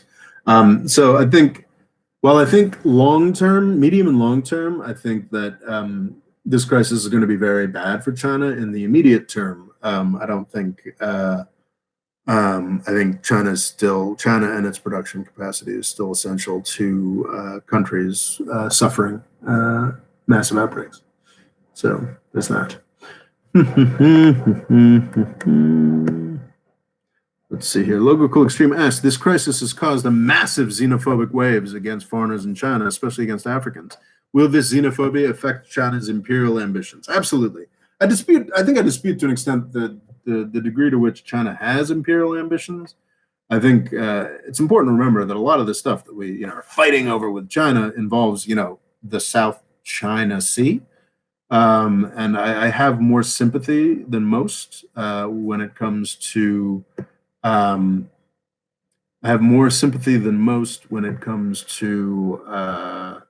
China's desire to be more respected. It's interesting. I think the coronavirus thing has finally tipped me over into becoming more of a Taiwan advocate than I used to be. But I do have sympathy for China's tremendous inferiority complex and the sense that they were abused for a very long time. So less, concerned about China just wanting, some position in world politics, and I'm willing to be more, accommodating that than most. But so I don't necessarily know that they have imperial ambitions. But yeah, the xenophobia that they've famously been exhibiting. I've been talking about, I think my first big China video 5 years ago, sort of 3 reasons why China will never rule the world. Their racism was definitely something I included, and that's looking pretty vindicated. So yeah, absolutely. I mean, even with Belt and Road, and frankly, the amazing work that China has been doing in Africa. Sure, a lot of it's useless, but some of it's very useful. The Chinese are not beloved abroad, and they need to do a lot of work to change that. The documented xenophobia against Africans in China after a disease that almost nobody disputes came from China is probably not very helpful to them. There was, Brando Commandos, generous fellow today. Another question. Thoughts on a Trump-Putin team-up against MBS? Also, do you think we will see peace in Korea in 10 years? I think MBS is something that is a problem that's going to resolve himself before too long. As I've long said, I think that by 2030, the Saudi Arabian regime will be gone. I think MBS will be gone long before that. But a Trump Putin team up against MBS, I guess. Yeah, so I think MBS, Saudi Arabia, like, isn't really that important in the broader scheme of U.S.-Russian rivalry, because U.S.-Russian rivalry is tremendously important to Putin, and it's also tremendously important to a lot of the national security architecture in the United States. So while I think it's possible, I guess one interpretation of the machinations around the recent Saudi, OPEC plus deal, is that you could conceivably say that Trump and Putin teamed up against MBS. I just don't think that that's important. I think that Saudi Arabia is a problem that's already resolving itself. I think U.S.-Russian rivalry is something that is going to need something more significant than MBS to end that rivalry. I think that China is what that is, actually. China is the more significant thing that will end the, if not the US-Russian rivalry, the US-European rivalry. So also, do you think we'll see peace in Korea in 10 years? Man, that is, no, is my thing. I could be completely wrong. I don't know. So the government in South Korea that has apparently dramatically won an election, is a more left-leaning one, and I think more seen as more open to peace with North Korea. But like, North Korea is still insane, I've resolutely covered. I think I did a live chat like maybe a year or two ago talking about why I do not want to talk about Korea, because I think it's just it was so obvious to me through every oscillation of Trump's Korea policy, when he was super aggressive and when he was super like, oh, I'm going to go shake hands. Like, it was obvious to me that nothing was going to change. There's so many dynamics about North Korea that just like lean towards nothing ever fucking changing. I think that the greatest hope for serious change in North Korea has always gone through China. And I think in the Hu Jintao era, I'm sure I massacred the pronunciation of that, I apologize. In the last era of Chinese government, I think a real movement on North Korea became more possible, because they were more emphasized on, okay, we're going to be, we're fitting into the order as things are. We're becoming saner. We're becoming richer, more powerful, but we're modest about it. In the Xi Jinping era, I don't see real criticism of North Korea becoming a big thing, because I think that I would always see like China becoming a different kind of system being a key part of North Korea being resolved. China, I think, has very recently sort of taken a turn back in the other direction. I don't think that that's like as big a deal as many do, but I do think that it makes a solution to North Korea in the next decade less likely rather than more likely. So I'd be surprised. So yeah, I've just really avoided learning too much about that stuff. Man, Brando Commando, this is turning into a two-person conversation. But if you're making all these donations, I'm very very willing to have this conversation. Thoughts on China's naval buildup rivaling U.S. control of world trade lanes? Haven't seen this kind of rivalry since Germany and UK in World War I, new Cold War.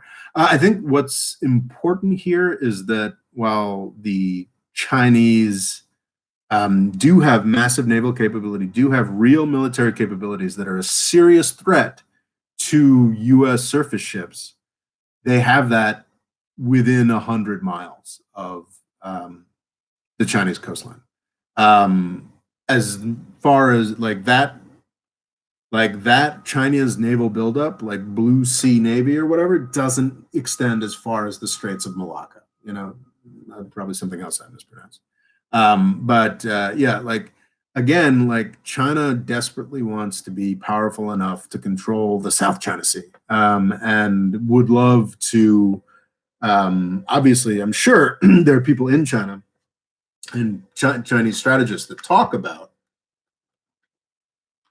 having serious worldwide influence and power, like everywhere, like it's just not realistic. China is coming to the end of its 10% economic growth a year.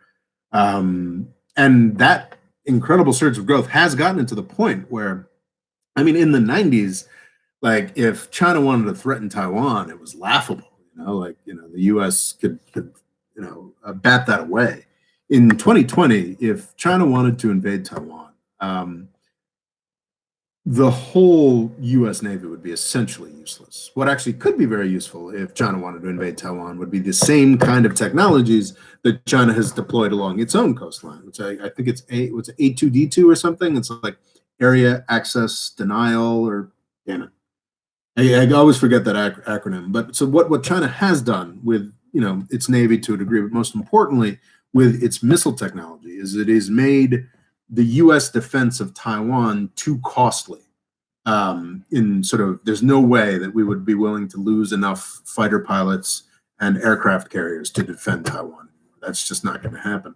What Taiwan can do, and I think hopefully already has done, but certainly should be doing if it has not, is invest in exactly the same sorts of technology to make a Chinese invasion of Taiwan impossible. And that's something we could be helping them do. But as far as like a Chinese, challenging the U.S. in the sea lanes all over the world, I think that's poppycock. I think that's simply not the case. And to the extent where China, there's not even a reason for them to develop that kind of capacity. Like, yes, they have a naval base in Djibouti. The United States has a naval base in Djibouti in the same city, just on the other side of the city, which is kind of hilarious. And I believe that's still the only Chinese foreign naval base. People love to imply that the Belt and Road Initiative means that China's going to get naval facilities all over. The most famous debt trap example is the Sri Lankan port that China built and then went out of business and is now, I think, owned by Chinese commercial interests. What a lot of those scaremongering things won't tell you is that it explicitly says in the contracts governing that the Chinese Navy can never use that Sri Lankan port. So I think this idea that China's interest in the world's sea lanes is that they be kept safe and free of pirates, same as the United States. And I think they're pretty content to let the United States continue to do that. I'd honestly be open to China taking more of that burden from the United States. China's interest is in defending its coastline, potentially taking Taiwan. And yeah, their military has developed to the extent that the U.S. can't really defend Taiwan anymore. That's significant. It's very serious. But this idea that China is seriously threatening the U.S. across the world is fantastical. And it's kind of funny that it's like Taiwan, which is essentially like, that overstates a little bit, but it's like essentially, China's Long Island. It's somewhere between Long Island and Puerto Rico in relation to China.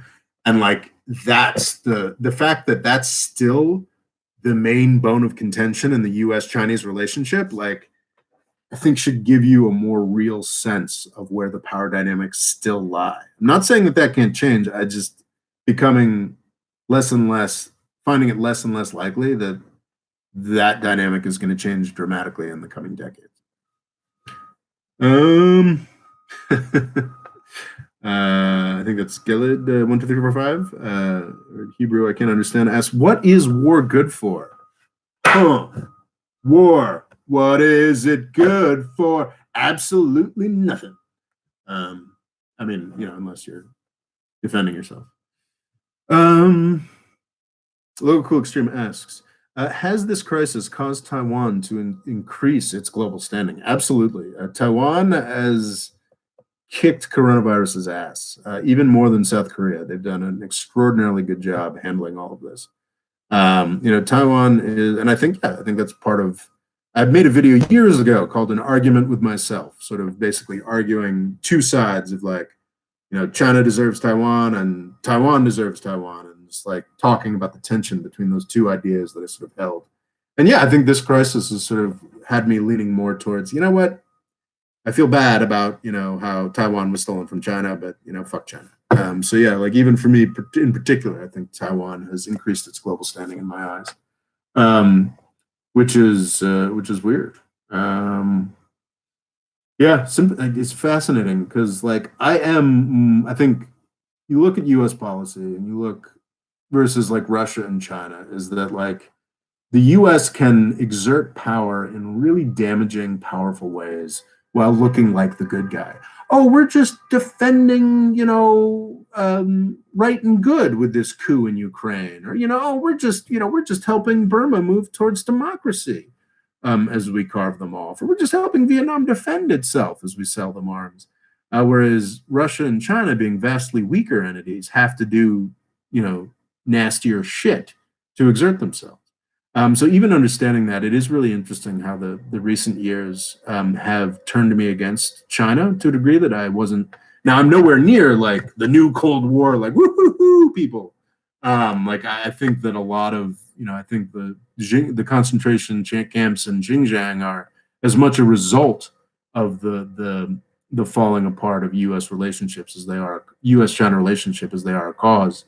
But it is interesting that like especially with this coronavirus thing and specifically just a few people in the US foreign in the Chinese foreign ministry being like, oh, it was the US created this disease. Like that specifically has really like turned me against China. I'll be honest. I'm still tremendously sympathetic to China's rise, to China's deserving dignity and having a completely legitimate urge to have greater weight in the way the world is run and the way its region is run. But yeah, like the whole like Xi Jinping, like Napoleon the Third horse shit, like getting real sick of. And hey, the Chinese run their own country their own way. But I'm getting less and less interested in arguing as hard as I used to that the U.S. should give China a bigger break. I feel a little bit bad about that, but also like I think that's a compliment for China as it becomes more powerful. Then I'm all about critiquing power on this channel. So yeah, critiquing the U.S. government and the Chinese government. So the more I critique the Chinese government, it means the more powerful it's becoming, right? Okay, questions.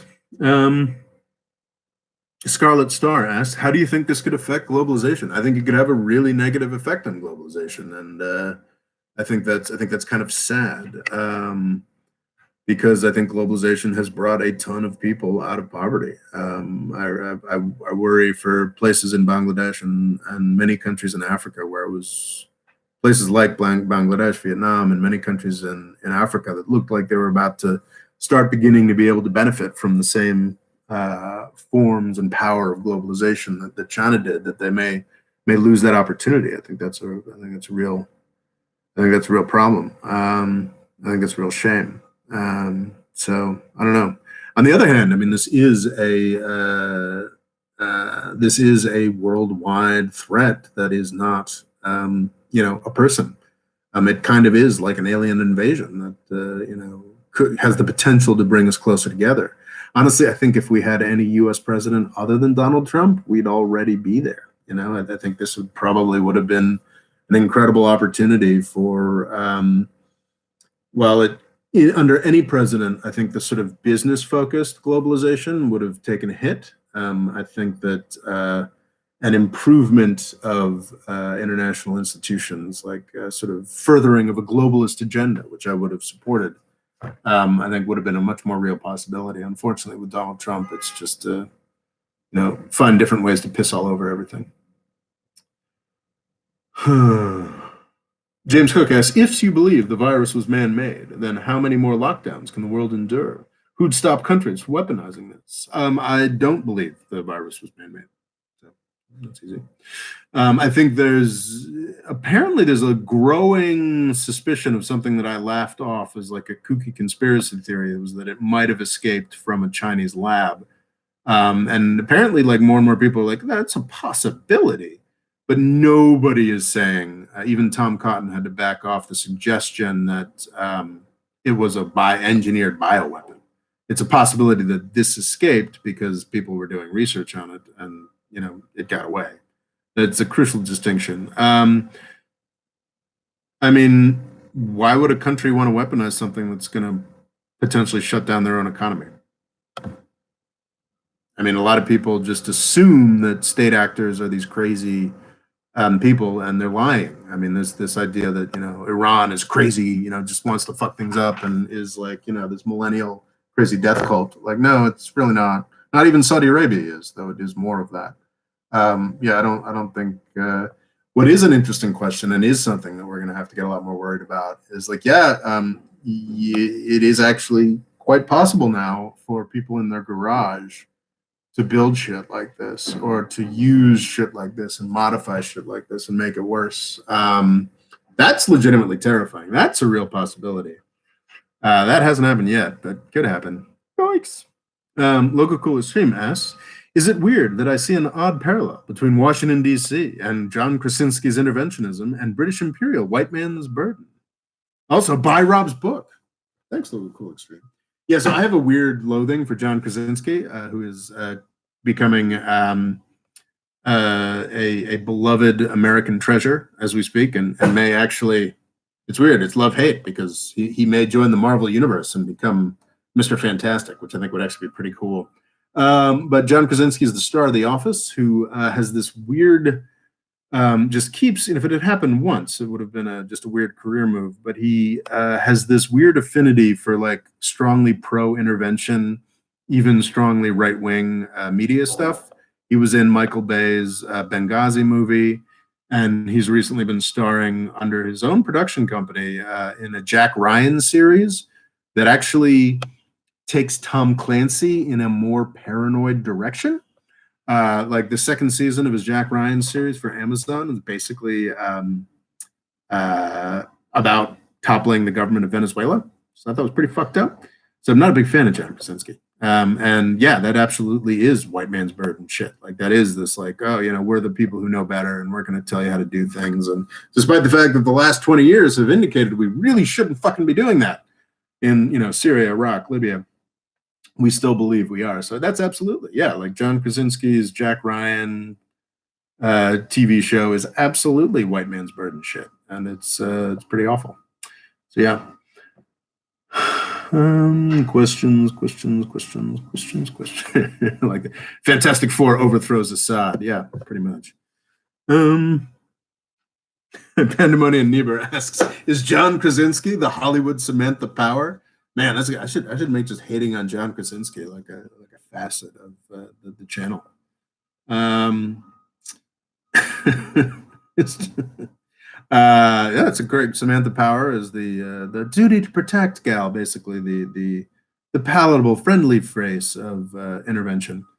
And no, John Krasinski isn't that bad yet. Who knows? Maybe he just made a couple good deals for some weird right-wing pro-death properties.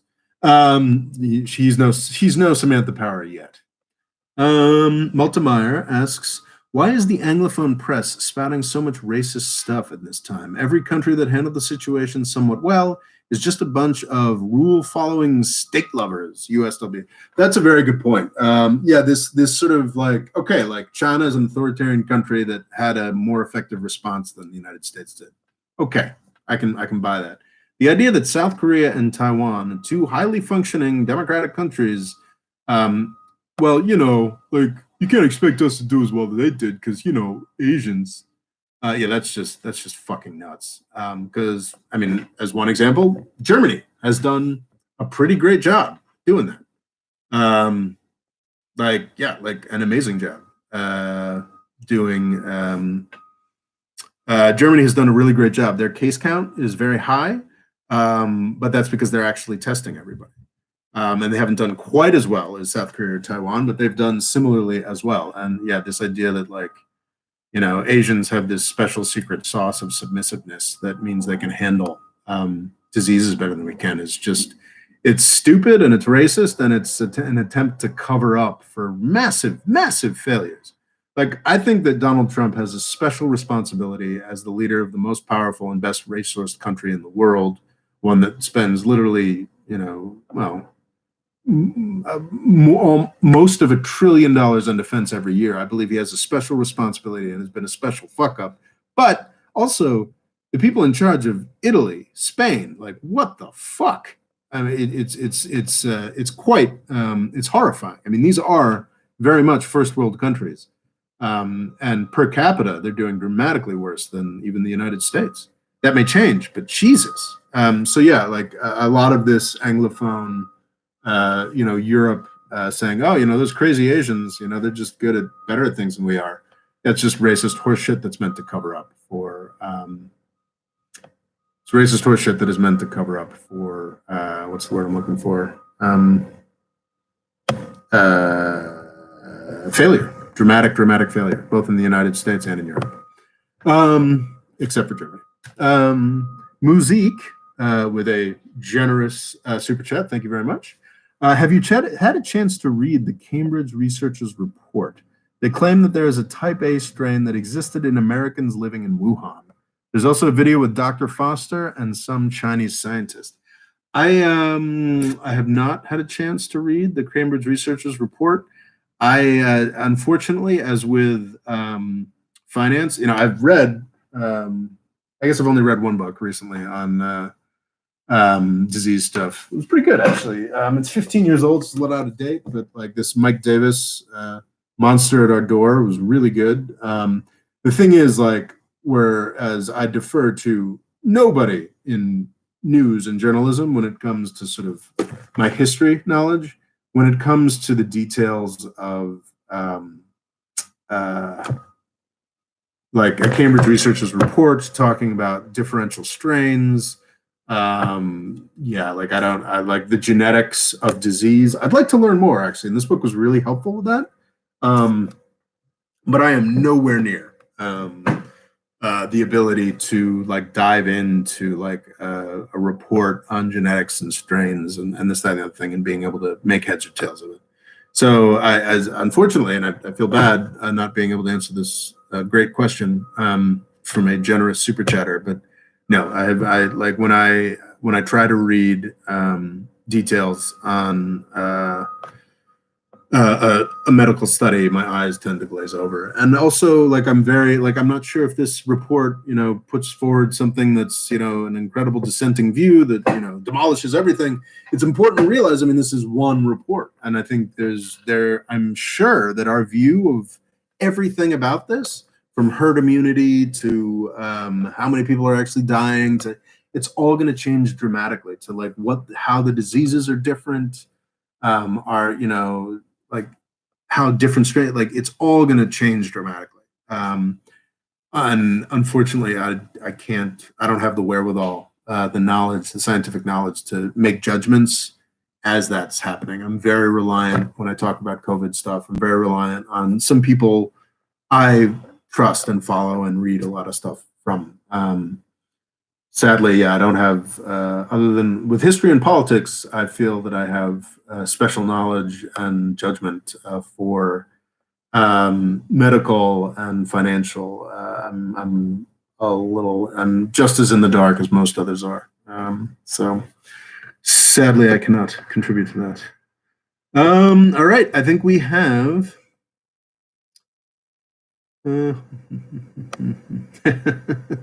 Music says, I think it's saying that the virus may have simultaneously happened across the globe. By the way, I donated in Canadian dollars, so not that generous. Haha, jokes.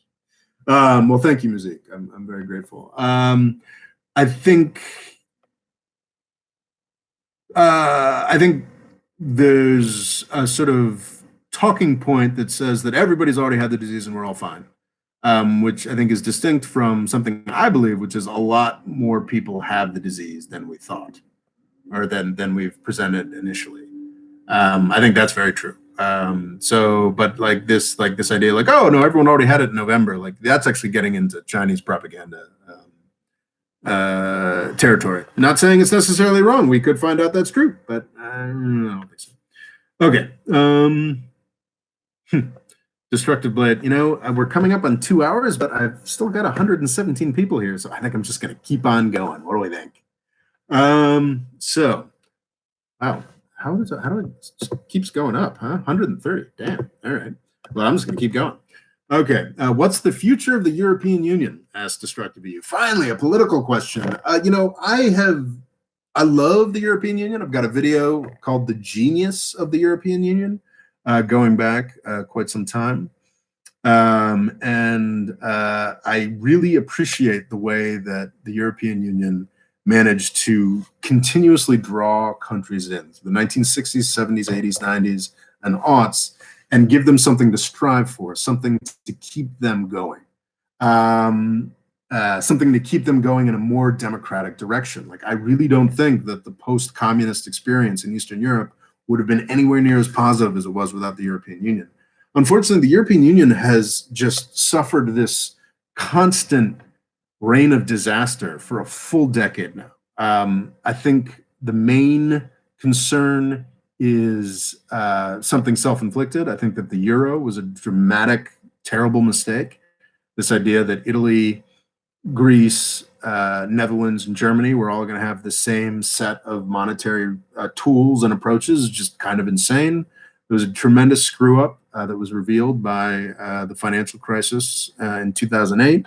But then it just kept getting worse and worse. Things just kept going like wrong, like just continued to go worse and worse for Europe. I mean, from the inability to deal with the sovereign debt crisis to the refugee crisis. And I've got some videos from like 2 years ago where it's like, look, like the European Union is running out of time because things looked okay about 2 years ago. You know, like there was an anemic return of economic growth. It seemed like some of these things were finally being resolved. The refugee crisis slowed down, yada, yada. And you know, Brexit had happened in 2016 and it looked like it was really bad. So the EU was looking good. And now with the next catastrophe, the European Union is not looking great.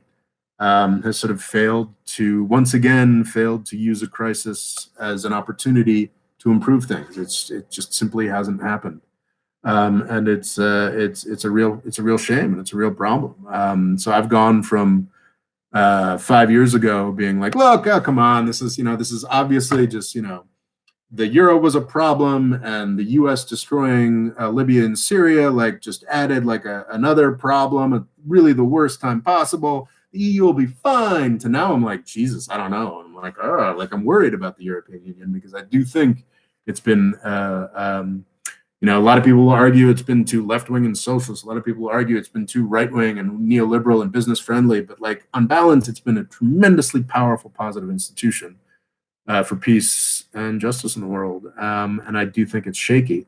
That said, I thought it was going to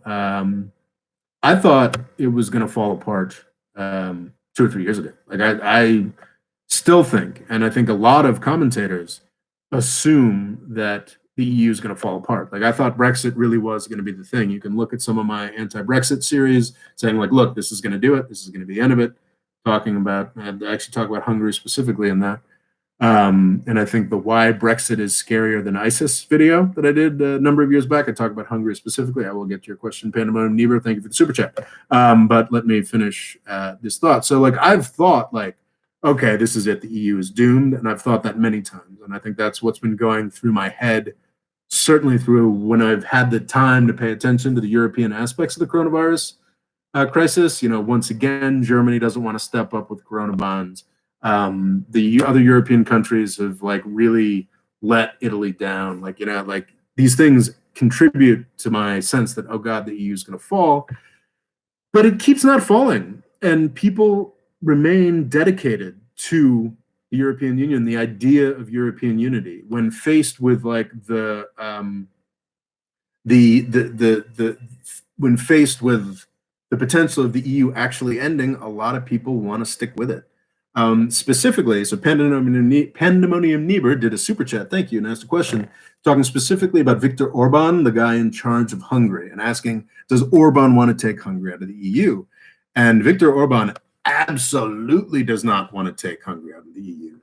There's some calculus going on in his head, like, how far can I push like this power thing without jeopardizing the money that comes from the EU? I did a video a number of years back called Foreign Aid is Racist, talking about the fact that white countries get amazing foreign aid. It's called European Structural Funds. Basically, Poland, which has been dramatically successful and has overcome incredible problems, but has been helped in doing that because for the past 10 years, it's gotten like $8 billion a year from the European Union, with strings attached, of course. But that $8 billion a year, like, has strings attached for programs that help Poland. It's not debt the way most foreign aid is. And Hungary and Viktor Orban is also a beneficiary of that. I don't think it's as much as Poland. Hungary is a smaller country. But Viktor Orban has, I think famously, he wants a illiberal democracy, a democracy that's not liberal. He wants, he thinks that Hungary needs a stronger hand. And he's done a lot to sort of solidify power in ways that bother a lot of people. But he's not anti-Europe. He's absolutely not anti-Europe because the EU gives him a lot of money and helps to keep his government going. Could that change going forward? I mean, possibly, especially post-Brexit. And this is what I talked about in the Why Brexit is Scarier Than ISIS video. Post-Brexit, there's less money for structural funds. There's less money that can go to Hungary. So perhaps at a certain point, he's going to be like, you know what? I'm happy to bail. But even at that point, the consequences for Hungary in terms of borders closing, even with the lower number of structural funds, like there are a range of economic consequences that would accrue, as we're seeing in Britain, if they actually dropped out of the EU. So we see this again and again when you have a strongly Eurosceptic politician. I think it's Salvini, from, is it Liga Nord? Is it still, or is just the League now? Whatever, the Eurosceptic party in Italy that came to power a number of years back. Salvini's been in power, I can't remember exactly how. The Italian political structure always fucking fucks me up. But Salvini, strongly Eurosceptic, once he's in power, all of a sudden he's not so skeptical of the European Union anymore. And I think it's been very interesting how a lot of these strongly Eurosceptic parties, when they get into power, they realize people actually kind of like the EU. They just want to steer it in a different direction. So who knows? It's possible that the EU will continue to survive and thrive even. But I think Germany is kind of the main stumbling block here, because Germany is sort of unwilling to make the financial sacrifices necessary to make it truly viable. Good Lord, more super chats. And we've got 300 people watching right now. This is a lot of people watching. I'm going to keep talking until I have to go to the bathroom, clearly. And I'm getting more super chats. Okay, Brando Commando says, who would guarantee the Peace of Westphalia, territorial integrity of sovereign nations, if not the United States? The curse of empires dictates that every hegemon goes on definite wars. Is the liberal world order not defended? That's a very good. Okay, so Peace of Westphalia goes back to 1648, which is kind of interesting. So the Westphalian system is the idea of independent nation states. Sort of comes out, well, definitely comes directly out of the 30 Years' War, which was sort of a political religious war back in 1648. The Westphalian system has sort of been more of an aspiration than reality up until sort of the post-World War II era, where you really do have a dramatic fall in interstate wars, wars of conquest, this, that, and the other thing. And Brando Commando is absolutely right in that the United States has been the main guarantor of this. It's actually really sad because there was a real reason for the United States to inaugurate its involvement in the Middle East in 1990 when Saddam Hussein invaded Kuwait. That was to protect the Westphalian system that George H.W. Bush did the first Gulf War. We're now in the parody of ourselves phase because now the U.S. is in the Middle East defending Saudi Arabia as it invades its neighbor. So like we've completely corrupted ourselves. But my question, I think the specific question about the liberal world order and whether it's worth defending is like, I think the liberal world order sort of makes things sound a little nicer than it actually is. Like it's, oh, Logo, what are you doing? I think someone needs blocking. Thank you, Logo. There you go. But the thing about the liberal world order is what we're really talking about is U.S. hegemony. We're talking about the U.S. being on top, being powerful. So that's one reason why I kind of want to preserve the U.S. sort of informal empire and I think that the greatest threat to that, of course, is the United States at this point. But who would guarantee the peace of Westphalia, territorial integrity of sovereignty of religion? So I do kind of want to keep the U.S. informal empire going. However, I don't think that it's exclusively the United States. I don't think it's just the United States that has made countries more harder to invade, harder to control in the modern world. There's been a shift in sentiment, but also I believe it's nationalism, something that we're sort of taught to uncritically hate. And there's a lot of reasons to uncritically hate nationalism, but the adoption of sort of the technology or the sort of social mentality of nationalism throughout the world means that it is much, much harder for an outside country to invade another country. I mean, look at how extraordinarily Saudi Arabia has failed to take over and crush resistance in Yemen over the past 5 years. Look at what an incredibly shitty job much more capable countries like the United States have done in Afghanistan and Iraq, or the Soviet Union did in Afghanistan, or the United States in Vietnam. It's just more difficult in a world of mass literacy, because that's a new world. That's a post mid 20th century world. If everybody in a given territory has their own tradition that they read about, that they know well, talking about their power as individuals, as a nation, then it's a lot harder to take it over. It's a lot harder to conquer the place. So I think there's actually, beyond the standard explanations, U.S. hegemony, the threat of nuclear war, I think that actually nationalism itself and the spread of that idea to every country in the world has kept the world safer from empire and invasion. So that's just sort of an extra detail there. I don't think the liberal world order is a term that I like very much. I think what we're talking about, as I talk about in my book, oh man, I should have done this when there were 300 people instead of just 100 people. Avoiding the British Empire, as I talk about in this book. I think that the U.S. hegemony is worth preserving and changing to make it more democratic and more accepting of people. But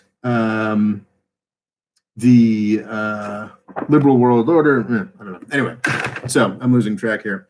But yes, I think that the liberal world order, if you're talking about U.S. hegemony, is worth preserving and changing. But I think we shouldn't get too wrapped up in the idea that only the United States can do this. I think that we're already seeing the beginnings of a world system that respects the sovereignty of countries. That the United States did the most to build, but is now at the point where the United States is the greatest threat to the sovereignty of those countries. So I don't know. Anyway, I think I'm losing the plot a little bit here, and we've gone from an incredible burst of 300 people watching at a single time back down to 50. So I'm not sure what went on there. That seems like there might have been some chicanery. It'd be fascinating to know what went on there. But Clorox Bleach has a super chat, and I think will be the final question of the day, unless there's another super chat. I will stay on here longer if people pay me. Do you think that the EU can push through fiscal agreements to fix the problems of the euro? No. I think that the main stumbling block here is Germany. I just read a whole book on the 2008 crises called Crashed by Adam Tooze that I would recommend highly. And I think Germany, and it's not just like the nasty German government, it's the German public isn't interested in taking on the financial sacrifices necessary to sort out the euro. And I think my understanding of this is limited. Again, I'm not a finance guy, but my understanding is that Germany needs to concede more financial unification.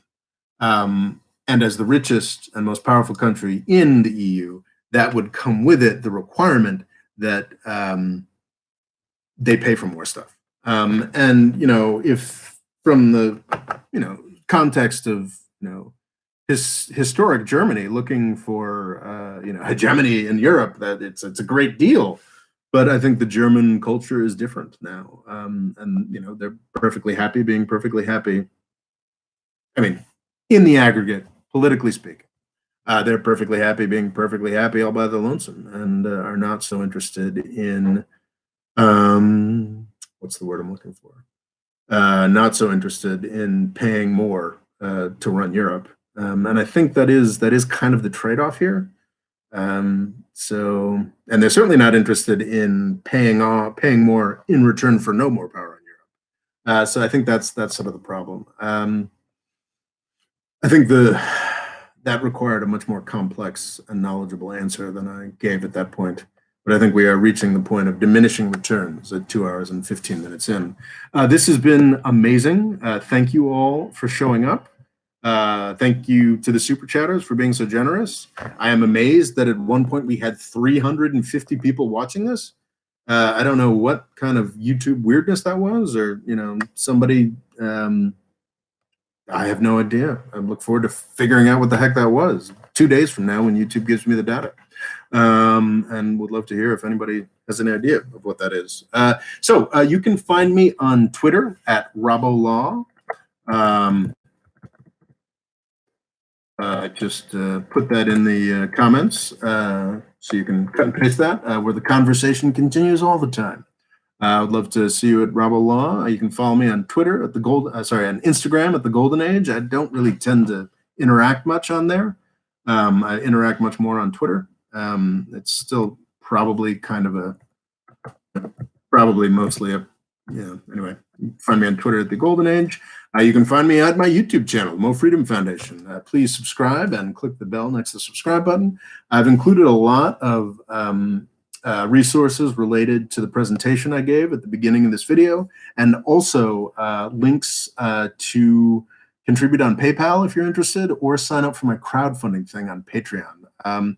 People are beginning to drop off a little bit, what with the financial crisis. So if you have the wherewithal to contribute, I would be grateful. I'm probably also going to do a big fundraising push in the coming months, because Daddy needs a new pair of shoes, or I'd like to not have 4 roommates who are in their 20s. Anyway, so yeah, you can buy my book, Avoiding the British Empire. That sort of really just explains everything about world politics, the U.S., what it should do. You can buy that on Amazon in paperback and ebook form.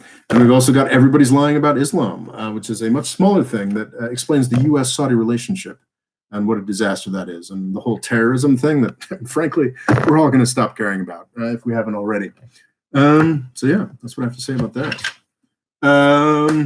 All right, I think that's most of my pitching. And I want to thank you all for showing up. This has been amazing. Always love doing this. Maybe I should do it more often. I don't know. Very grateful to Logo Cool Extreme for his moderating skills. Very helpful, becoming especially helpful when we've got 300 people showing up. Very grateful. All right. Thank you so much. And yeah, I guess I'm going to end the stream 2 hours and 20 minutes in.